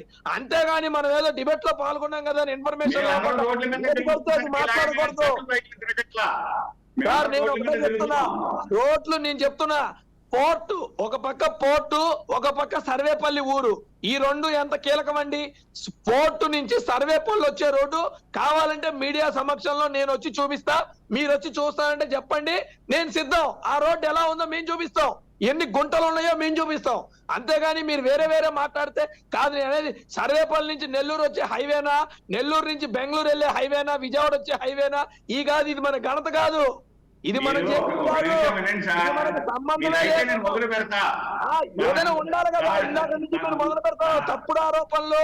జగన్మోహన్ రెడ్డి గారు డబ్బా కొట్టుకుంటే మీరు డబ్బా కొడితే కుదరదు. డిబేట్ కి వచ్చేటప్పుడు పేపర్లు తీసుకొని రండి. 25,141 కిలోమీటర్లు సిసి రోడ్లు వేసిన ఘనత తెలుగుదేశం పార్టీది. కావాలంటే వాళ్ళ అసెంబ్లీ రికార్డ్ చెక్ చేసుకోమని చెప్పండి. అది కనుక తప్పు అయితే నేను ఎక్కడికి రమ్మంటే అక్కడికి వస్తా. ఈఎస్ఎస్ఎస్ఎల్ సంస్థ ద్వారా ప్రతి గ్రామానికి వీధి దీపాలు తీసుకొచ్చిన ఘనత చంద్రబాబు నాయుడు గారిది. కాలువలు తవ్వించిన ఘనత చంద్రబాబు నాయుడు గారిది. ఇంకా చెప్తా, పల్లెల్లో పంట పొలాల ఏరియాలో, ప్రత్యేకంగా మీ రూరల్ ఏరియాలో డ్రిప్ ఇరిగేషన్ ప్రాజెక్టు తీసుకొచ్చి పొలాలకు నీటి సదుపాయం తీసుకొచ్చిన ఘనత చంద్రబాబు నాయుడు గారు. ఈ రోజు కాంట్రాక్టర్ కి ఆ రోజు ఎల్ఈడి వినండి ఒక నిమిషం, మీ దయపతి నేను చెప్తా. మీరు పంచాయతీ వచ్చినప్పుడు సర్పంచ్ని చెప్పండి. చెప్పండి. పంచాయతీలకు సంబంధించి మీరు ఒక ప్రైవేట్ సంస్థకి ఎల్ఈడి వీధి దీపాల నిర్వహణకి లేదంటే ఇన్స్టలేషన్ సంబంధించి మీరు ఎంత కోట్ చేశారు, పంచాయతీ సర్పంచ్ ఎంత అగ్రిమెంట్ చేయించాడు, ఇవన్నీ రికార్డ్ చేయండి సార్. మన విజయ్ సరే ఆ ప్రభుత్వం ఎంత అప్పు పెట్టింది, మీరు ఎన్ని కోట్లు అప్పు చేశారు? సరే ఆ ప్రభుత్వము ఇక్కడ కిరణ్ రెడ్డి గారు ఆ ప్రభుత్వం ఎంత అప్పు పెట్టింది? బయటపడిపోయింది. రాకేష్ గారు ఒక్క నిమిషం అండి. రాకేష్ గారు ఒక్క నిమిషం. ఎవరైతే సంబంధించి LED లైట్లు ఇచ్చిన సంస్థ సంబంధించి మీరు LED లైట్లు రాకేష్ గారు ఒక్క నిమిషం. రాకేష్ గారు ఒక్క నిమిషం. ఒక్క నిమిషం రాకేష్ గారు. ఒక నిమిషం రాకేష్ గారు, కిరణ్ కుమార్ రెడ్డి గారు, జయరాం రెడ్డి గారు, ఒక్క నిమిషం ప్లీజ్, ఒక్క నిమిషం. కోటేశ్వరరావు గారు కంటిన్యూ. ఇప్పుడు మన కిరణ్ కుమార్ రెడ్డి గారు కానీ లేదా ఇతర వైసీపీ ప్రతినిధులు కానీ లేదా జగన్మోహన్ రెడ్డి గారు కానీ నవరత్నాలు లేదా సంక్షేమం గురించి చెప్తున్నారు. ఉమ్మడి ఆంధ్రప్రదేశ్ లో నేను ఇప్పుడే సాధికారికంగా చూసి చెప్తున్నాను, నేను అఫీషియల్ గా 2010, 11, 12, 7, 8, 12 లోపు ఉమ్మడి ఆంధ్రప్రదేశ్ లో కనీస వేతనాలను సవరించారు. ఆ తర్వాత అధికారానికి వచ్చినటువంటి చంద్రబాబు నాయుడు గారు కానివ్వండి లేదా గత 4.5 సంవత్సరాలుగా ఇందాక చెప్పారు కదా, నా బీసీలు, నా దళితులు, నా మహిళలు అని, అటువంటి అసంఘటిత రంగ కార్మికులు, కోట్లాది మంది వ్యవసాయ కార్మికులు, అసంఘటిత రంగ కార్మికులకి ఇంతవరకు ఒక్క వేజ్ రీజన్ ఎందుకు జరపలేదు? ₹1 వేతనం పెంచుతూ వేతన సవరణ ఎందుకు చేయలేదు అనేది నా ప్రశ్న. అందువలన ఇప్పుడు వేతన సవరణ అంటే వాళ్ళు కష్టపడి పని చేసినటువంటి దానికి హక్కుగా తీసుకునేటువంటిది. ఏదో దయాదాక్షిణ్యంగా అమ్మఒడో, అయ్యవడో, లేకపోతే జగనన్న పాలముద్దో, లేకపోతే గోరుముద్దో, ఇవన్నీ కూడా అవి సంక్షేమ పథకాలు. అవి ఒకవేళ ఇస్తే ఇస్తారు, లేకపోతే అది హక్కు కాదు. ఎవరికి కూడా సంక్షేమ పథకం ఎవరికి కూడా హక్కు కాదు. ఆయా ప్రభుత్వాలను బట్టి ఇచ్చేటువంటి సంక్షేమం, దాన్ని కాదంటలా, మంచిదే. కానీ హక్కుగా కష్టపడి పనిచేసి సాధించేదానికి కష్టానికి ఫలితంగా 2012 తర్వాత ఏ ప్రభుత్వం, చంద్రబాబు నాయుడు గారైనా లేదా జగన్మోహన్ రెడ్డి గారైనా, ఎందుకంటే ఆయనకంటే ఎక్కువ నేను బలహీన వర్గాలకి వార్ అంటున్నారు కదా, క్లాస్ వార్ అని చెప్తున్నారు కదా, మరి ఆ క్లాస్ వార్ చేసేటువంటి పెద్ద మనిషి 4.5 సంవత్సరాలుగా ఎందుకని వేతన సవరణ చేయలేదు? ఇది నేను సూటిగా అడుగుతున్నాను. వేతన సవరణకి సంబంధించి మీరు మీరు మీరు మీరు మీరు వేసిన ప్రశ్న బాగుంది సార్. వేతన సవరణకి సంబంధించి కంబైన్డ్ ఆంధ్రప్రదేశ్ లో నిర్ణయం తీసుకున్న తర్వాత ఆ రోజు 2012 ఉండేటటువంటి పరిస్థితులకి ఈ రోజు మీకు మనం వేతన సవరణ చట్ట ప్రకారం చేసామా లేదా పక్కన పెట్టి ఆ రోజు వేతనం ఎంత, ఈ రోజు సగటు వేతనం ఎంతో ప్రతి ఒక్కరికి తెలుసు. అర్థమైంది సార్. ఆ రోజు కూలి ఎంత తెలిసినప్పుడు దాన్ని అఫీషియల్ గా ఎందుకు చేయాలి? అది మీ ఘనత కాదు కదా, అది జగన్మోహన్ రెడ్డి గారి ఘనత కాదు. అది మీరు చెప్పేది ఎక్కడుందంటే గవర్నమెంట్ మినిమం సపోర్ట్ ప్రైస్ ఉంటుంది, బయట 20,000 కూడా రైతులు మినిమం సపోర్ట్ ప్రైస్ కి అమ్మాలన్నట్టు మీరు వేతన సవరణ కూలి ఆ రోజు ఉండేటటువంటి పరిస్థితులను బట్టి ఆ రోజు వాళ్ళకి సరైన వేతనాలు అందకపోతే ఆ రోజు సవరణ చేసి ఆ రోజు బిల్లు పెట్టి చేసుకుంటారు. ఈ రోజు హ్యాపీగా వాళ్ళకి ఎంత దాన్నే అఫీషియల్ చేయండి అంటున్నాను. కంపేర్ చేయడం కాదండి, అది మీ గొప్ప కాదు. అది పాల్పండి కృష్ణార్పణం అని మార్కెట్ లో ఉన్నటువంటిది కాదు. దాన్ని అఫీషియల్ గా మీరు చేస్తారా లేదా? మీరు అఫీషియల్ గా దాన్ని చేయండి. అది అసంఘటిత కార్మికులకు సంబంధించినటువంటి ఏవైతే యూనియన్స్ ఉంటాయి వాటిని రిప్రజెంట్ చేసి ఖచ్చితంగా దీన్ని మానిటర్ చేస్తాడు. అంతే చేయట్లేదు, మాట్లాడలేదు దాని గురించి. అసలు మీరు కాదండి గవర్నమెంట్ మీరు కనీసం అవగాహన దాని గురించి చేసినప్పుడు ఖచ్చితంగా గవర్నమెంట్ మానిటర్ చేశారు. దాని గురించి అసలు మీరు పట్టించుకోవట్లేదు. ఈ రోజు చేశారు, అనేక మంది అడిగారు, అనేక మంది అడిగారు, మీ ప్రభుత్వం పట్టించుకోలేదు. నేను చెప్తున్నది లేదు, పట్టించుకోవటం కాదు అసలు మీ బాధ్యత. బాధ్యత అంటే 13 సంవత్సరాలుగా వేతన సవరణ జరపకపోతే లేదని అంటారేంటే, మీరు లేదని మీరు చెప్తారు. ఎట్లా చెప్తారు? ఉద్యోగులకి ఎందుకు వేతన సవరణ జరుపుతున్నారు? ఉద్యోగులకి ఎందుకు వేతన సవరణ జరుపుతున్నారు? ఎన్నికల కోసమే కదా. మీరు ఆ చేస్తున్నారు. ఉద్యోగస్తులకు సంబంధించి గవర్నమెంట్ అనేది చేస్తుంటుంది. ఇది కూడా సరైన వేతనం అందకపోతే ఇది కూడా ప్రభుత్వ బాధ్యతే. కార్మిక సంఘాలు ప్రభుత్వాన్ని రిప్రజెంట్ చేసుకున్నప్పుడు దాన్ని రివిజన్ చేస్తారు. లేదు అదే చెప్తున్నాను. పట్టించుకోలేదు. ఎవడన్నా వస్తే అరెస్ట్ చేసి అసంఘటిత కార్మికులకు సంబంధించి అన్యాయం జరిగినప్పుడు ప్రభుత్వం ఇంటర్ఫీర్ అవుతుంది తప్ప అసంఘటిత కార్మికులకు సంబంధించి 500 రూపాయలు పెడితే వాడు 1000 ఎక్కడ మీ ఇప్పుడు మార్కెట్ లో ఉండే అదే చేయండి. మీరు ప్రభుత్వానికి సంబంధించింది కాకపోతే జీవోలు రద్దు చేయండి. ప్రభుత్వానికి సంబంధించింది ఎప్పుడు సంబంధించింది? అసంఘటిత కార్మికుడికి సరైన వేతనం దొరక్క అన్యాయం జరిగినప్పుడు ఆ అసంఘటిత కార్మికులు ఏదైతే యూనియన్స్ ఉంటాయో రిప్రజెంట్ చేసినప్పుడు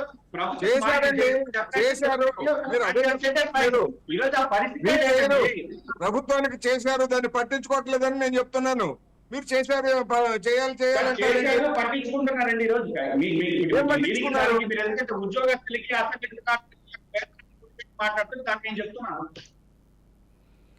గతంలో చంద్రబాబు నాయుడు పట్టించుకోలేదు, ఇప్పుడు మీరు పట్టించుకోలేదు సార్. గతంలో నేను అనేది మీకు ఇప్పుడు మళ్ళీ చెప్తున్నాను సార్. అసంఘటిత కార్మికులకు సంబంధించినటువంటి ఏదైతే వేతన సవరణ బిల్లు యొక్క రిక్వైర్మెంట్ ఉండి వాళ్ళకి మినిమం బాధ్యత వాళ్ళకి దొరకనప్పుడు ప్రభుత్వ బాధ్యత. 5 ఏళ్ళకి ఒకసారి ఉద్యోగులకి పిఆర్సీ ఇస్తున్నట్టుగానే డెఫినెట్లీ గవర్నమెంట్ విల్ మాట. ఇప్పుడు మీరు గుర్తుపెట్టుకోండి సార్.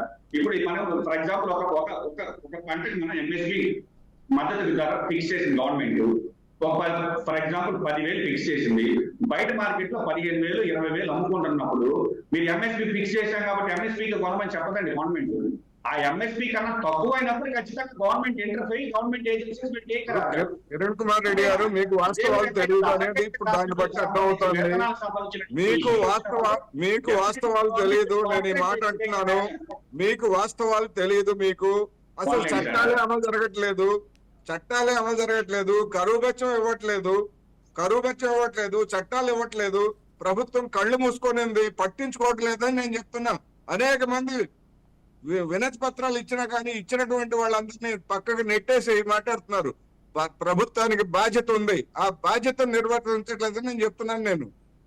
మీరు అవసరం లేదంటారేంటి? అవసరం లేదని మీరెవరు చేయడానికి? ప్రభుత్వానికి బాధ్యత ఉంది. కార్మికులకు సంబంధించి ఇన్సూరెన్స్ కావచ్చు, అవన్నీ కూడా ప్రభుత్వాలు చేస్తున్నాయి. ఏం ఇన్సూరెన్స్ అండి? అవన్నీ చేయాల్సినవేనండి. నేను కనీస వేతనాలు అడుగుతా ఉంటే మీరు ఇన్సూరెన్స్ సంగతి చెప్తారేంటి? మీరు చెప్పే చట్ట ప్రకారం కనీస వేతనం ఎంత ఉంది? అసలు గవర్నమెంట్ కిరణ్ కుమార్ రెడ్డి గారు చాలా స్మార్ట్ గా టాపిక్ ని డైవర్ట్ చేస్తున్నారు, లేదంటే ఇష్యూని డైవర్ట్ చేస్తున్నారు. చాలా స్మార్ట్ గా డైవర్ట్ చేస్తున్నారు కిరణ్ కుమార్ రెడ్డి గారు. ఎంతమంది ఉన్నారో, ఏ పరిశ్రమలు ఎంతమంది ఉన్నారో గవర్నమెంట్ దగ్గర లిస్ట్ ఉంది. అసలు లిస్టే లేదు. ఎందుకంటే లిస్ట్ ఉంటే ఆ చట్టాలను అమలు జరపాల్సి వస్తుంది. అందుకని అసలు లిస్టే లేదు. కరోనాలో చూసాం కదా, అటు తెలంగాణలోని ఆంధ్రప్రదేశ్ లోని అసంఘటిత రంగ కార్మికులకి లిస్టే లేదు. రాకేష్ గారు, ఏదైతే కోటేశ్వర గారు చెప్తున్నట్టు వాస్తవేనా సార్? అందులో చెప్తున్నటువంటి ఏదైతే సంబంధించినటువంటి చేయాల్సిన బాధ్యతగా ప్రభుత్వం చేయట్లేదా? లిస్ట్ లేకుండా ఎట్లా అవుతుందంటే ఎట్లా? ఈ ప్రభుత్వం వచ్చిన తర్వాత పేరుకే పేదల ప్రభుత్వం అని చెప్పే తప్ప ఏ రోజు కూడా పేదల పక్షాన్ని నిలబడ్డది లేదండి.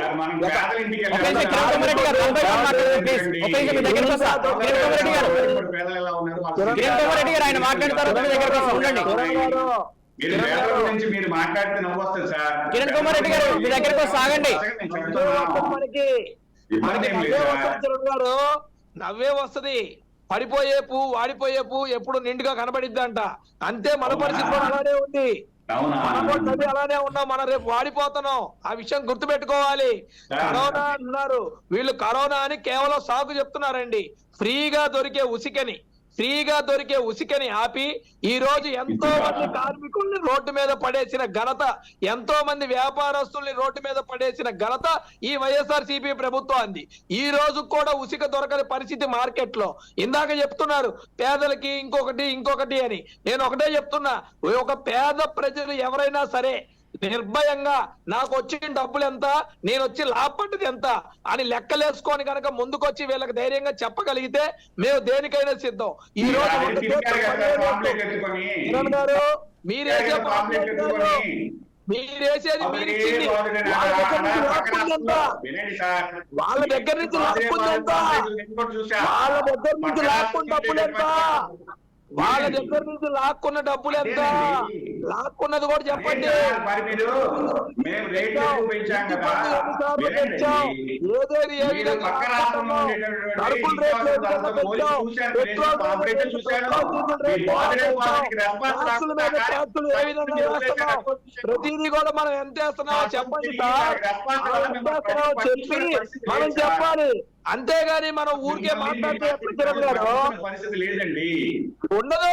ఎందుకు తిరిగారు పాంప్లెట్లు ఎత్తుకొని, ఎవరు ఎవరు మీరే 4 రోజులు బాగుండే తిరిగారు కదా పాంప్లెట్లు పట్టుకొని.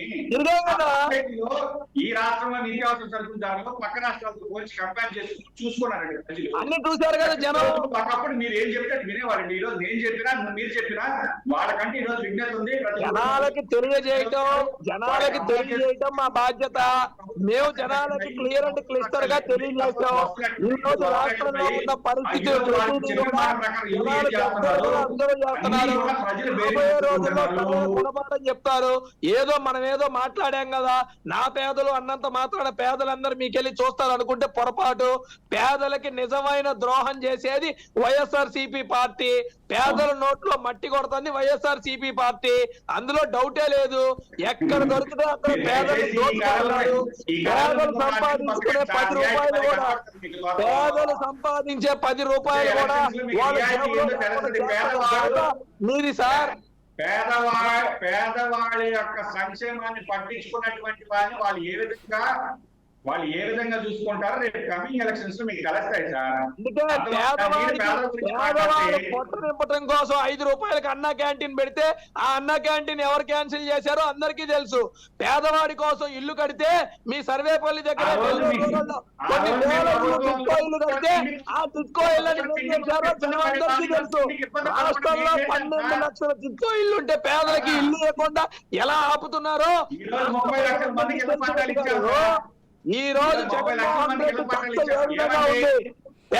కిరణ్ కుమార్ రెడ్డి గారు, రాకేష్ గారు, రాకేష్ గారు అండి, కిరణ్ కుమార్ రెడ్డి గారు ఒక్క నిమిషం రాకేష్ గారు, కిరణ్ కుమార్ రెడ్డి గారు ఒకే ఒక మాట చెప్పి ముగిస్తానండి. తెలుగుదేశం పార్టీ గురించి రాకేష్ గారు మీరు బాగా వినండి. ఈ రోజు మీరు తాత్కాలిక సచివాలయం, తాత్కాలిక అసెంబ్లీ కట్టారండి. స్క్వేర్ ఫీట్ కి ఎంత ఖర్చు పెట్టారంటే పక్కన తెలంగాణలో కట్టారండి. ఓకే సార్, కిరణ్ కుమార్ రెడ్డి గారు ఒక మాట. రాకేష్ గారు ఆగండి, రాకేష్ గారు ఆగండి. మంత్రులు, ముఖ్యమంత్రి, ఎమ్మెల్యేలు వాళ్ళందరూ అధికారులు అక్కడ కూర్చొని ఎంత ఖర్చు పెట్టారు కిరణ్ కుమార్ రెడ్డి గారు ఒక నిమిషం అండి. అది తాత్కాలికం అయితే మీరు అందరూ ఎలా కూర్చొని కోటేశ్వరరావు గారు ఇందులో తాత్కాలిక భవనాలు కట్టినా అవి ఉపయోగంలోకి ఉన్నాయా లేవా అసలు ఒక మాట మాట్లాడాలి సార్. మనం ఈ రోజు వరకు ఏమీ చేయలేదు. కోటేశ్వరరావు గారు ఇంకో 10 సంవత్సరాలు కూడా మీరేం పీకలేరు, అదే చెప్తా ఉన్నా. రాకేష్ గారు ఒక నిమిషం ఆగండి. రాకేష్ గారు అంటే చంద్రబాబు నాయుడు గారు రాకేష్ గారు ఒక నిమిషం ఆగండి. రాకేష్ గారు ఒక నిమిషం ఆగండి. కిరణ్ కుమార్ రెడ్డి గారు ఒక నిమిషం ఆగండి. కోటేశ్వరరావు గారు పదే ఏదైతే తాత్కాలిక భవనాలు టెంపరవరీ అంటారు, అసలు టెంపరవరీ ఉన్నవి ఇప్పటి వరకు ఉపయోగంలోకి తీసుకోలేదా? ఉపయోగపడతాయా పడేవా అసలు? కోటేశ్వరరావు గారు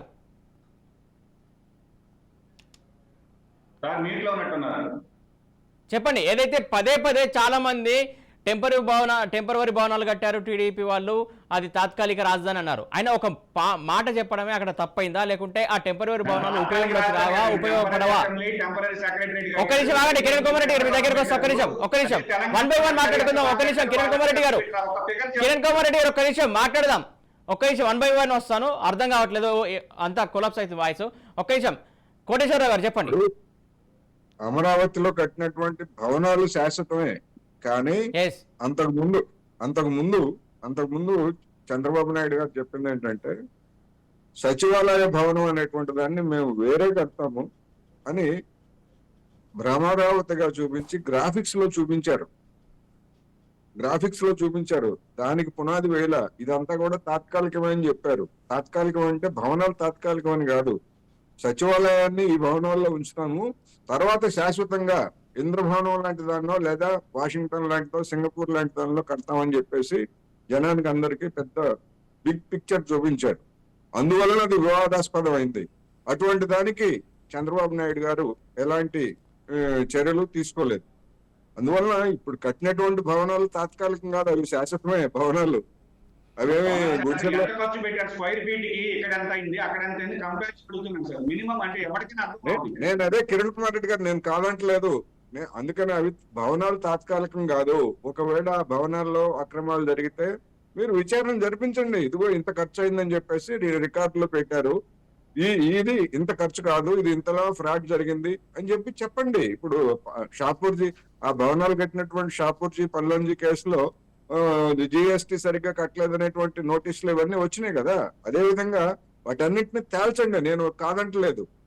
అందుకని అవి శాశ్వత భవనాలే. కాకపోతే ఏంటంటే చంద్రబాబు నాయుడు గారు దాన్ని మొత్తం అంతా మా బాహుబలి రాజధాని కడతామని చెప్పేసి చేసినటువంటి ప్రచారంతో వచ్చినటువంటి సమస్యది. అటువంటి దానికి కొత్తగా భవనానికి ఏమీ తీసుకోలేదు. కేంద్ర ప్రభుత్వం ఇచ్చినటువంటి నిధులన్నీ కూడా ఈ భవనాలకే ఖర్చు అయిపోయింది. ఇది అందరికీ తెలిసినటువంటి సత్యం. కోటేశ్వరరావు గారు, మరి ఇప్పుడు ఆల్రెడీ ఇప్పుడు వైసీపీ ప్రభుత్వం వచ్చి దాదాపు 4.5 సంవత్సరాలు అవుతుంది. అంటే ఈ వైసీపీ ప్రభుత్వం ఎక్కడ రాజధాని నిర్మించింది అసలు? రాజధాని నిర్మించడం కాదు, నేను రాజధాని నిర్మించడం వాళ్ళు రాజధాని నిర్మించేటువంటి ఉద్దేశం కానీ అసలు రాజధాని నిర్మాణం అనేటువంటి అవగాహనే తప్పు.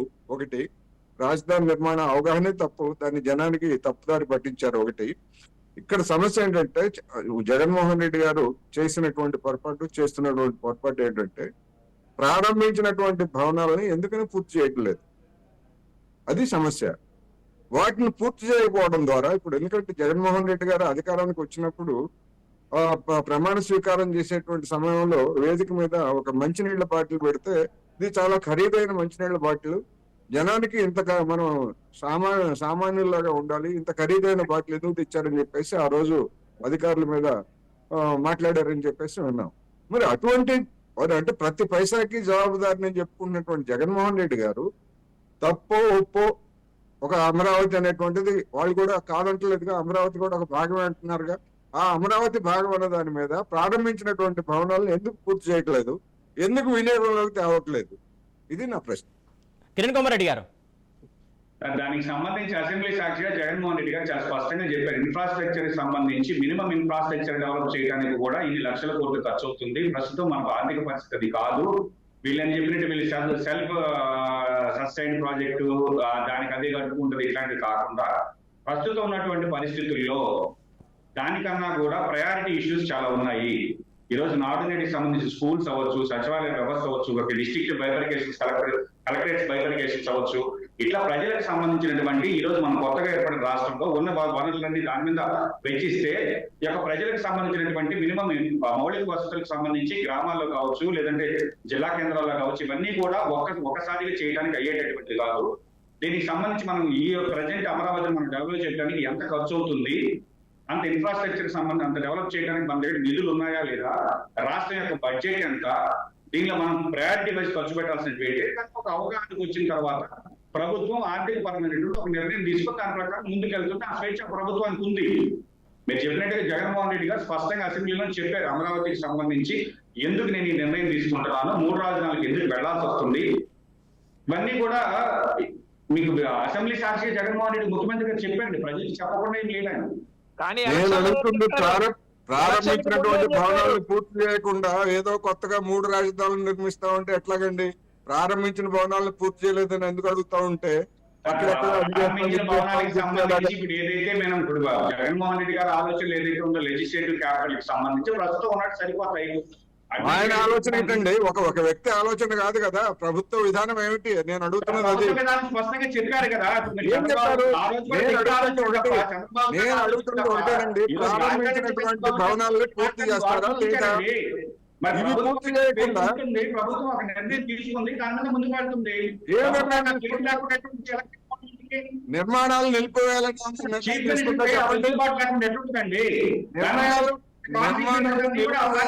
ప్రభుత్వం నిర్ణయం తీసుకుందా? అమరావతిలో నిర్మాణాలు నిలిపివేయాలి, ఎక్కడెక్కడ వదిలేయాలని ఏమైనా ప్రభుత్వం నిర్ణయం తీసుకున్నదా? నేను సూటిగా అడుగుతున్నా. హైకోర్టు బ్లాక్ ఒకటి కట్టారండి, మరి అట్లా నిర్ణయం తీసుకుని మీరు ఎందుకు అనుకుంటారు?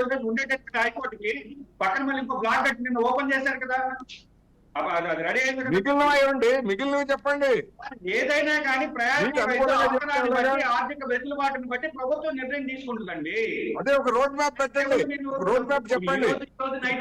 50 ఏళ్లలో కడతాం ఉన్నటువంటి భవనాలని, ఇప్పుడు మధ్యలో ఆపేసిన భవనాలను ఒక 50 ఏళ్లలో కడతామని చెప్పండి రోడ్ మ్యాప్. వద్దని కానీ కోటేశ్వరరావు గారు గవర్నమెంట్ కోసం వస్తుందా, దానికి ఒక రూట్ మ్యాప్, రోడ్ మ్యాప్ అన్ని ఉంటాయి సార్. ఓకే ఒక నిమిషం కోటేశ్వరరావు గారు, ఇక్కడ ఒకటి సందేహం కలుగుతుంది. ఏదైతే ఒక నిమిషం కిరణ్ కుమార్ రెడ్డి గారు, ఒక నిమిషం ఆగండి, ఒక నిమిషం కిరణ్ కుమార్ రెడ్డి గారు. కోటేశ్వరరావు గారు, ఒక చిన్న సందేహం కలుగుతుంది. ఏదైతే గత ప్రభుత్వం అంటే టీడీపీ హయాంలో ఉన్నటువంటి సంబంధించి ఇప్పుడు ఏదైతే బడ్జెట్ సంబంధించి అట్లా నిర్ణయాలు తీసుకుంటున్నారో డెవలప్మెంట్కి అని చెప్తున్నారు. గత ప్రభుత్వంలో డెవలప్మెంట్కి చేసినటువంటి అదే బడ్జెట్ ఇప్పుడు అదే బడ్జెట్ ఉందంటున్నారు. కాకపోతే అప్పటికిప్పటికి ఎందుకు ఆ డెవలప్మెంట్కి సంబంధించి పక్కన పెడుతున్నారనే ఒక సందేహం కలుగుతున్నదా? ఏమంటారు డెవలప్మెంట్ కి సంబంధించి? అవునండి, గత ప్రభుత్వం డెవలప్మెంట్ చేసింది, బడ్జెట్ సేమ్ అప్పుడు పెట్టిన బడ్జెటే వచ్చింది, ఇప్పుడు వచ్చింది. కాకపోతే ఆ బడ్జెట్ ఇక్కడ అడ్డం చెప్తారు, బడ్జెట్ లేని కారణాల వల్ల డెవలప్మెంట్కి సంబంధించి మేము వెనుకగా అడుగేస్తున్నాం అని చెప్తున్నటువంటి పరిస్థితి. నేను ఆర్థికంగా ఇబ్బందులు లేవని చెప్పట్లేదు, లేదా ప్రభుత్వానికి ఉన్నటువంటి ప్రయారిటీల గురించి దాన్ని చెప్పటం లేదు. ఇప్పుడు 1,00,000 కోట్లు 2,00,000 కోట్లు నేను ముందే చెప్పా. అమరావతిని ఒక భ్రమరావతిగా చూపించారు చంద్రబాబు నాయుడు గారు. ఆ భ్రమరావతి ప్రకారం దాన్ని నిర్మించమని ఎవరు చెప్పట్లేదు. నేనేమంటున్నానంటే ఆల్రెడీ ప్రారంభించినటువంటి భవనాలని పూర్తి చేయడానికి 50 ఏళ్లలో పూర్తి చేస్తారా, 100 ఏళ్లలో పూర్తి చేస్తారా అని చెప్పమని అడుగుతున్నాను నేను. అది చెప్పడానికే బడ్జెట్ ని బూచి చూపిస్తున్నారు.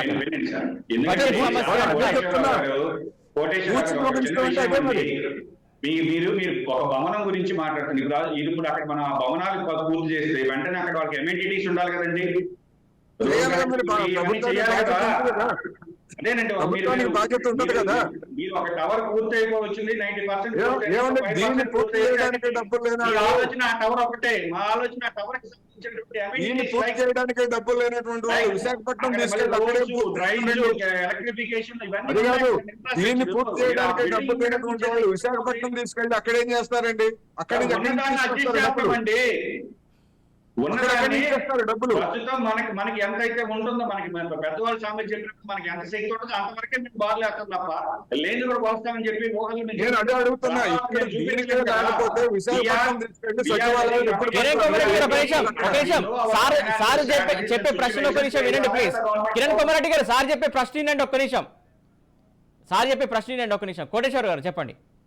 ఇప్పుడు అమరావతిలో ఉన్నటువంటి దాన్ని పూర్తి చేయడానికే డబ్బులు లేవని చెప్తున్నటువంటి పెద్దలు విశాఖపట్నం తీసుకెళ్లి అక్కడ కొత్తగా సచివాలయమో లేకపోతే ఇంకోటి కట్టడానికి డబ్బులు ఎక్కడి నుంచి తెస్తారు? ఉన్న వాటిలో అడ్జస్ట్ చేస్తామండి. అంటే దేనికి కోత పెడతారు చెప్పండి, దేనికి కోత పెడతారు చెప్పండి. ఈ విధమైనటువంటి పొందకుండా కబుర్లు కాదండి. దేనికి కోత పెడతారు చెప్పండి. ఎక్కడుందండి గవర్నర్ భాగంగా? ఎక్కడుంది? ఆంధ్రప్రదేశ్ రాష్ట్రానికి గవర్నర్ గారు ఎక్కడున్నారు ఇప్పుడు? ఈ రోజు మనకు ఉండేటటువంటి దేనిలో ఉన్నారు? కొత్త బిల్డింగ్ కట్టామా? గవర్నర్ గారు ఎక్కడున్నారు, ముఖ్యమంత్రి గారు ఎక్కడున్నారో అంతా తెలియకుండా మాట్లాడలేదు. ఉన్న దానిలో వెసులుబాటును బట్టి ఫైనాన్షియల్ నేను అదే అడుగుతున్నానండి. ఉన్న దానిలో ఏ వెసులుబాటు దేనికి కోత పెడతారు? విశాఖపట్నంలో సచివాలయం కట్టడానికి దేనికి కోత పెట్టబోతున్నారు? అదే నేను అడుగుతున్నా. అది డెసిషన్ అయిపోయి ఫైనలైజ్ అయినప్పుడు మాట్లాడుకుందాం సార్. ఇప్పుడు ఇప్పుడు ఈ రోజు కిరణ్ కుమార్ రెడ్డి గారు ప్రజలు మ్యాండేట్ ఇస్తారు. ప్రజలకు సంబంధించి ఒక రెండు ప్రధాన ప్రతిపక్షమైనటువంటి తెలుగుదేశం పార్టీ, జనసేన, ఇటు సైడ్ వచ్చేసి వైసీపీ. వాడు ప్రజలు గతంలో వాళ్ళు ఏం చేశారు, వాళ్ళు ఏం చేయబోతున్నారు వాళ్ళు చెప్పుకుంటారు. మేమేం చేయబోయాము, మేమేం చేశాము మేము చెప్పుకుంటాం. ప్రజలు మ్యాండేట్ ఇస్తారు. రైట్. కిరణ్ కుమార్ రెడ్డి గారు ఒక మాట మాట్లాడితే ప్రజాక్షేత్రం అంటున్నారు. కాకపోతే ప్రజాక్షేత్రంలో ఆల్రెడీ వాళ్ళను చీకొడితేనే వాళ్ళు బయట ఉన్నారు. రేపు పొద్దున మిమ్మల్ని కూడా కొట్టరని చెప్పేసి అంత నమ్మకంతో ఉంటున్నారు. అంటే గతంలో కూడా బాబు గారు కూడా అదే పొరపాటు చేశారు. ఓవర్ కాన్ఫిడెన్స్ అయ్యే ఆయన ఇంటి పరిమితి అయినా అని చెప్పేసి చాలా మంది ఆరోపిస్తున్నటువంటి సిచ్యువేషన్. కాకపోతే ఇక్కడ మీరు చాలా స్మార్ట్ గా తప్పించుకుంటున్నారు. ఏదైతే కొన్ని సమాధానం చెప్పకుండా చాలా స్మార్ట్ గా ఎస్కేప్ అవుతున్నారు. వినండి ఒక నిమిషం. ఒక సగటు మనం ఈ రోజు రాష్ట్ర పౌరుడిగా గత ప్రభుత్వంకి ఈ ప్రభుత్వంకి మనం కొన్ని మేజర్ ఇష్యూస్ మనం ఈరోజు మేనిఫెస్టోకి సంబంధించి వాళ్ళు ఏం చెప్పారు, మనం ఏం చెప్పారు, వాళ్ళు ఏం చేశారు, మనం ఏం చేశాం. కిరణ్ కుమార్ రెడ్డి గారు మేనిఫెస్టో గురించి మళ్ళీ మాట్లాడుతున్నారు. మేనిఫెస్టోలో ఉన్నాయి, మీరు ఏమి అమలు చేయట్లేదు. ఏదైతే మద్యం సంబంధించి విడుదల వారీగా తగ్గిస్తామన్నారు, ఇప్పటికీ ఒక్క దగ్గర కూడా తగ్గించలేరు. ప్రయారిటీ ఇష్యూస్, మేజర్ ఇష్యూస్ ఎవరైనా ఈ యొక్క రాష్ట్ర గతిగతిని మార్చేది ఒకటి విద్య, వైద్యం. వీటికి సంబంధించి ఈరోజు విద్యకు సంబంధించి పూర్తి ప్రక్షాళన చేశారు. నెక్స్ట్ విద్యకు సంబంధించి అమ్మఒడి కావచ్చు, వసతి దీవెన కావచ్చు, విద్యా దీవెన కావచ్చు, అదేవిధంగా మాల్ న్యూట్రిషన్ పిల్లలకు సంబంధించి అంగన్వాడీకి సంబంధించినటువంటి న్యూట్రిషన్ కావచ్చు, పిల్లలకు సంబంధించిన ఇంగ్లీష్ మీడియం ఎడ్యుకేషన్ కావచ్చు, ఆ సిస్టాన్ని మొత్తం కూడా కంప్లీట్ చేయడం జరిగింది. అదేవిధంగా నెక్స్ట్ వైద్యానికి సంబంధించి గ్రామ స్థాయిలో విలేజ్ క్లినిక్లు పెట్టి కిరణ్ కుమార్ రెడ్డి గారు మీ దగ్గరకు ఒక్క నిమిషం కోటేశ్వరరావు గారు ఒక్క నిమిషం కిరణ్ కుమార్ రెడ్డి గారు మీ దగ్గరకు ఒక్క నిమిషం కోటేశ్వరరావు గారు, ఏదైతే ఇప్పుడు నెక్స్ట్ వాళ్ళకు ఆల్రెడీ స్కూల్ సంబంధించి సెట్ అయిపోయిందని చెప్పి చెప్తున్నారు, నెక్స్ట్ ఇంకా వైద్యానికి సంబంధించి అంటున్నారు. వైద్యానికి సంబంధించి అంటే ఆల్రెడీ ఇప్పటికీ మద్యపాన నిషేధం చేస్తామని చెప్పినా కూడా ఇప్పటికి కూడా అది అమలు కాలేదు. ఇంకా వైద్యం గురించి మాట్లాడుతున్నారు. అంటే ముందు అనారోగ్య పాలవ్వండి, తర్వాత మేము బాగు చేస్తామని అర్థమా దానికి? ఒక్క నిమిషం మీ దగ్గరికి వస్తాను. ఒక్క నిమిషం కోటేశ్వరరావు గారు, ఏదైతే స్కూల్ వ్యవస్థకు సంబంధించి ప్రక్షాళన చేసాం, చాలా బేసిక్గా ఉందని చెప్తున్నారు ఆంధ్రప్రదేశ్లో. నెక్స్ట్ ఇంకా వైద్యం సంబంధించే చేస్తామని చెప్తున్నారు. కోటేశ్వరరావు గారు మిమ్మల్ని అడుగుతున్నా వినండి. అయితే ఇప్పుడు ప్రజల్ని ఏదైతే మద్యపాన నిషేధం చేస్తామని చెప్పేసి ఇప్పటి వరకు అమలు కాలేదు, అంటే ముందు అనారోగ్య పాలు చేసి తర్వాత దానికి సంబంధించి ఆలోచిస్తారా? ఆ రకంగా ఉందా వాళ్ళ డిసిషన్? ఇప్పుడు మద్యపానానికి సంబంధించి జగన్మోహన్ రెడ్డి గారు ఎట్లాగైతే ఉద్యోగుల యొక్క ఓల్డ్ పెన్షన్ స్కీమ్ ను మేము ఇంప్లిమెంట్ చేస్తామని చెప్పేసి ఏ విధమైనటువంటి వాగ్దానం చేశారో, మద్యపానం గురించి కూడా ఆయనకి మరి తెలిసి చేశారో లేకపోతే ఆయనకి ఉన్నటువంటి మద్దతుదారులు ఆయన తప్పుదారి పట్టించారో అది వాళ్ళు తెలుసుకుంటారు. ఈ దేశంలో మద్యపానం అనేటువంటిది ముఖ్యంగా తెలుగు రాష్ట్రాల్లో, దక్షిణాది రాష్ట్రాల్లో కానివ్వండి, మద్యపానం మీద వచ్చేటువంటి ఆదాయం తక్కువ ఆదాయమేం కాదు. అందుకనే ఆ ఆదాయం లేకపోయేట్లయితే ఇవాళ ఉన్నటువంటి పరిస్థితుల్లో మొత్తం ఏడాది తీసుకోవాల్సినటువంటి అప్పులన్నీ కూడా 6 నెలల్లోనే తీసేసుకుంటున్నారు. అటు తెలంగాణలో ఉన్న పరిస్థితి అదే, ఆంధ్రప్రదేశ్ లోనూ ఉన్నటువంటి పరిస్థితి అదే. అందుకని మద్యపానం మీద ₹1 ఆదాయం వదులుకున్నా గానీ అది రాష్ట్ర బడ్జెట్ మీద, నవరత్నాల మీద ప్రభావం చూపుతుంది. అందుకనే జగన్మోహన్ రెడ్డి గారు దాని గురించి పెద్ద ప్రచారం లేకుండా మద్యపానం నిషేధాన్ని గురించి ప్రచారం కోసం ఒక కేబినెట్ ర్యాంకులో ఒక ప్రచార కమిటీ వేశారు. ఆ కమిటీ చైర్మన్ గా ఉన్నటువంటి మిత్రుడు నా ఫ్రెండే, నాకు తెలుసు. ఆయన ఏమయ్యాడో తెలియదు, ఆయన ఏం ప్రచారం చేశాడో తెలియదు. ప్రభుత్వానికి ఏమన్నా ఒక్క పైసా ఆదాయం ఏమన్నా తగ్గిందా అంటే లేదు, తగ్గించడానికి అవకాశమే లేదు. కబుర్లు ఎన్నన్నా చెప్పొచ్చు, ఏవైనా కబుర్లు చెప్పొచ్చు.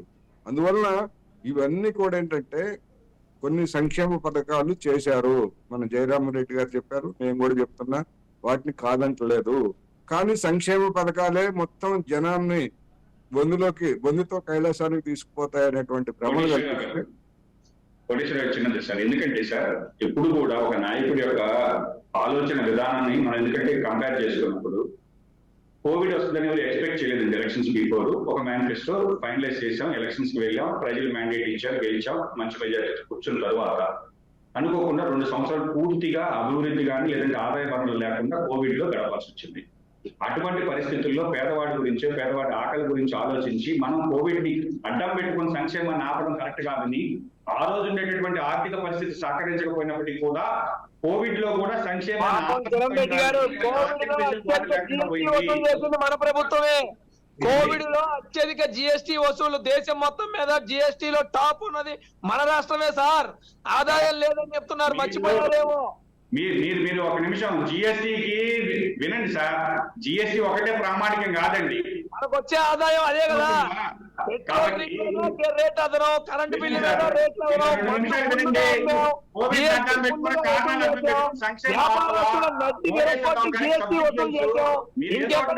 ఇంకెక్కడ ఆదాయం తగ్గింది మీకు? మీకు ఆదాయం ఎక్కడ తగ్గింది? ఆన్ పేపర్ చూపించండి, మీకు ఆదాయం ఎక్కడ తగ్గిందో. మీకు ఆదాయం ఎక్కడ తగ్గిందో ఆన్ పేపర్ చూపించండి, నేను ఒప్పుకుంటా. మీరు చెప్పేది వినండి సార్. అయితే ఆ 2 సంవత్సరాలకు సంబంధించి డెవలప్మెంట్ కావచ్చు, లేదంటే ఆదాయ వనరులు కావచ్చు, మనకి మన ఒక్కటే కదా, దేశం అంతా కూడా ఆంధ్ర మీ రాష్ట్రంలో సంగతి అడుగుతున్నా కేసులంతా సార్. కూడా ఈ ఆగినప్పటికీ కూడా ప్రభుత్వానికి ఇక్కడ మాత్రం ఆదాయం ఆపలేదు. ఎక్కడ తగ్గింది? ఏ బెనిఫిషరీ స్కీమ్ ఆపలేదు. ఆకలి విలువ తెలుసు కాబట్టి అందరూ ఇళ్లకే పరిమితమైనటువంటి రోజుల్లో దాదాపు లాక్డౌన్ లో కూడా అందరు ఇళ్లకు పరిమితమై లాక్డౌన్ లో కూడా సంక్షేమ పథకాలు అందించడం ఇట్లాంటి వాటి వల్ల కొంత ఆర్థిక వెసులుబాటు లేని దాని వల్ల కొంత డెవలప్మెంట్ ఆగుండొచ్చు. దాని గురించి మనం ఇప్పుడు ఎందుకంటే ఈ 5 సంవత్సరాల లోపలే మొత్తం డెవలప్మెంట్ చూపించాలని కాన్సెప్ట్ కాకపోయినప్పటికీ ఈ రోజు ప్రతి పేదవాడు సంతోషంగా ఈ రోజు ఉన్నాడు. ఫైనాన్షియల్ ఇంక్లూజన్ ఎందుకంటే మీరు అనుకుంటున్నారు మనం చేసేటటువంటి ఇప్పుడు సార్ చెప్పినట్టు మనం ఏదైతే మనం డెలివరీ మెకానిజం ద్వారా డబ్బులు వాళ్ళ డీబీటీ ద్వారా వాళ్ళ అకౌంట్లో ఇస్తారో అకౌంట్లో వాళ్ళు తీసుకెళ్ళి ఖర్చు పెట్టుకుంటారు. తద్వారా ప్రభుత్వానికి సంబంధించి వాళ్ళ యొక్క కొనుగోలు శక్తి పెరుగుతుంది. అన్ని కూడా ఆలోచించే ఫైనాన్షియల్ ఇంక్లూజన్స్ కోసమే ఈ డీబీటీ స్కీమ్స్ ద్వారా 2.5 లక్షల కోట్ల రూపాయలు ప్రతి కుటుంబానికి దాదాపు 85% కుటుంబాలు లబ్ధి పొందాయి. దానికి సంబంధించిన స్టాటిస్టిక్స్ ఉన్నాయి. ప్రజలకు ఈరోజు జగన్మోహన్ రెడ్డి గారు సుస్పష్టంగా అదే చెప్పారు. లో కూడా బిజినెస్ సమిట్స్ కానీ అమెండెడ్ ఇన్వెస్ట్మెంట్స్ అన్ని కూడా కిరణ్ కుమార్ రెడ్డి గారు సార్ ఒక్క నిమిషం ఈ రోజు మనకు వచ్చేసి కిరణ్ కుమార్ రెడ్డి గారు ఒక్క నిమిషం కోటేశ్వరరావు గారు Yeah. దానికి సంబంధించి వాళ్ళు చెప్తున్న దానికి ఏకీభవిస్తారా సార్? ఇప్పుడు ఒకటి వాస్తవం, కరోనా సమయంలో జగన్మోహన్ రెడ్డి గారి సర్కారు పక్కనే ఉన్నటువంటి తెలంగాణతో పోలిస్తే మెరుగైనటువంటి చర్యలు తీసుకుంది, జనానికి ఉపశమనం కలిగించింది. అది ఇంతకు ముందు కూడా చెప్పాను, ఇప్పుడు కూడా మళ్ళా చెప్తున్నాను, దాన్ని ఏమి కాదంటలేదు. కానీ కరోనా అయిపోయింది, కరోనా అయిపోయి సాధారణ పరిస్థితులు ఏర్పడ్డాయి. ఇప్పుడు ఏమిటి పాలసీ అనేది నేను అడుగుతున్నా. ఎందుకు అంటే ఇప్పుడు కరోనాతో నిమిత్తం లేకుండానే 3 రాజధానుల గురించి మీరు ఏమి మేనిఫెస్టోలో పెట్టలేదు. మీకు అధికారం వచ్చిన తర్వాత వచ్చినటువంటి సరికొత్త ఆలోచన అది. రెండోది ఉద్యోగుల పెన్షన్, ఓల్డ్ పెన్షన్ స్కీమ్ గురించి ఏమిటి అంటే మాకు తెలియక మేము చెప్పామని చెప్పేసి సజ్జల రామకృష్ణారెడ్డి గారు చెప్తారు. ఎట్లా నమ్ముతారండి ఇవన్నీ, ఈ కబుర్లన్నీ?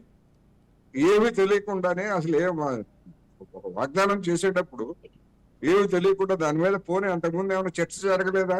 ఓల్డ్ పెన్షన్ స్కీమ్ గురించి ఎప్పటి నుంచో చర్చ జరుగుతూ ఉంది.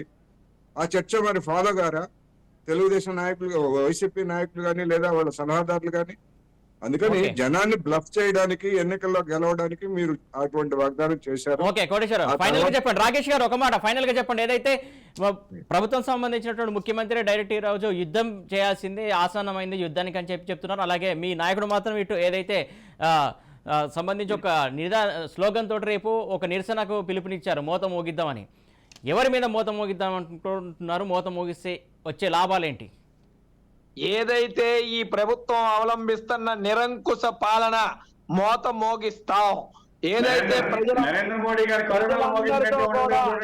ప్రజలందరితో కూడా మమేకమై ఏదైతే ఈ ప్రభుత్వం లక్ష్య సాధింపు చర్యలు ఏ విధంగా తీసుకుంటుందో అవన్నీ ప్రజల త్వరలో మోత మోగించబోతున్నారు జగన్మోహన్ రెడ్డి సర్కార్ కి. జగన్మోహన్ రెడ్డి ఏ విధంగా అయితే ప్రజలము అనేకమైన ట్యాక్సులు వేసి అనేక రకాలుగా జనాల్ని పిండి డబ్బులు వసూలు చేస్తున్నాడో వాటన్నిటినీ కూడా ప్రజలు మోత మోగిపోతున్నారు. ఏదైతే వారందరూ కూడా చేసిన చర్యలు ప్రజలకి మరొకసారి గుర్తు చేస్తూ చంద్రబాబు నాయుడు గారి అక్రమ అరెస్టుని ఏ విధంగా చేసి ఈ రోజు ఏ విధంగా ఇబ్బంది పెట్టాలని చూస్తున్నారో అదందరూ కూడా ప్రజలు బట్టబయలు అయిపోయింది. రేపు అందరం కూడా ఏకమయ్యి వీళ్ళని వైసీపీ ప్రభుత్వాన్ని మోత మోగించే రోజులు దగ్గరలో ఉన్నాయని చెప్తున్నారండి. ఓకే రైట్ అండి, థ్యాంక్ యూ సో మచ్ అండి రాకేష్ గారు, అలాగే కిరణ్ కుమార్ రెడ్డి గారు, అలాగే కోటేశ్వరరావు గారు, థ్యాంక్ యూ సో మచ్ అండి. అలాగే జయరామ్ రెడ్డి గారు, థ్యాంక్ యూ సో మచ్ అండి. డిబేట్లో పాల్పంచుకోవడానికి మీ అభిప్రాయాలు తెలియజేసినందుకు థ్యాంక్ యూ సో మచ్. మొత్తానికి ఆంధ్రప్రదేశ్లో రాజకీయాలు రోజు రోజుకి హీట్ పుట్టిస్తున్నాయి. ముఖ్యంగా ఏదైతే పేదలు పెత్తందాల మధ్య యుద్ధానికి సన్నద్ధం కావాలని చెప్పేసి అటు వైసీపీ నాయకులకు ముఖ్యమంత్రి జగన్మోహన్ రెడ్డి ఈరోజు హితబోధన చేశారు. దాంతోపాటుగా ఇటు టీడీపీకి సంబంధించి కూడా జనసేనకు సంబంధించి కూడా ఖచ్చితంగా ఎలక్షన్ టైం రానే వచ్చింది, ఖచ్చితంగా ఎప్పుడైనా రావచ్చు ఎలక్షన్లు, ఖచ్చితంగా అందరూ కూడా సిద్ధం కావాలని చెప్పేసి వాళ్ళు కూడా వాళ్ళ గళాలని వినిపిస్తున్నటువంటి సందర్భం కనబడుతుంది. అలాగే లోకేష్ కూడా ఇటు రేపు సంబంధించి ఏదైతే మోత మోగిద్దామని చెప్పేసి ఒక స్లోగన్తో కూడా నిరసన వ్యక్తం చేసే క్రమం కనబడుతుంది. మొత్తానికైతే రాజకీయ కోణంలో చూసుకున్నట్లయితే ఏ పార్టీకి ఆ పార్టీ రాజకీయాలు చేస్తుందని చెప్పుకోవచ్చు. కాకపోతే ప్రజల్ని ఎలా మోసం చేస్తుందనేది కూడా కొంత మేరకు ప్రజలు కూడా అర్థం చేసుకోవాలని చెప్పేసి విశ్లేషకులు కూడా చెప్తున్నటువంటి సందర్భం మనం చూస్తున్నాం. ఇది prime debate. Keep watching Raj news.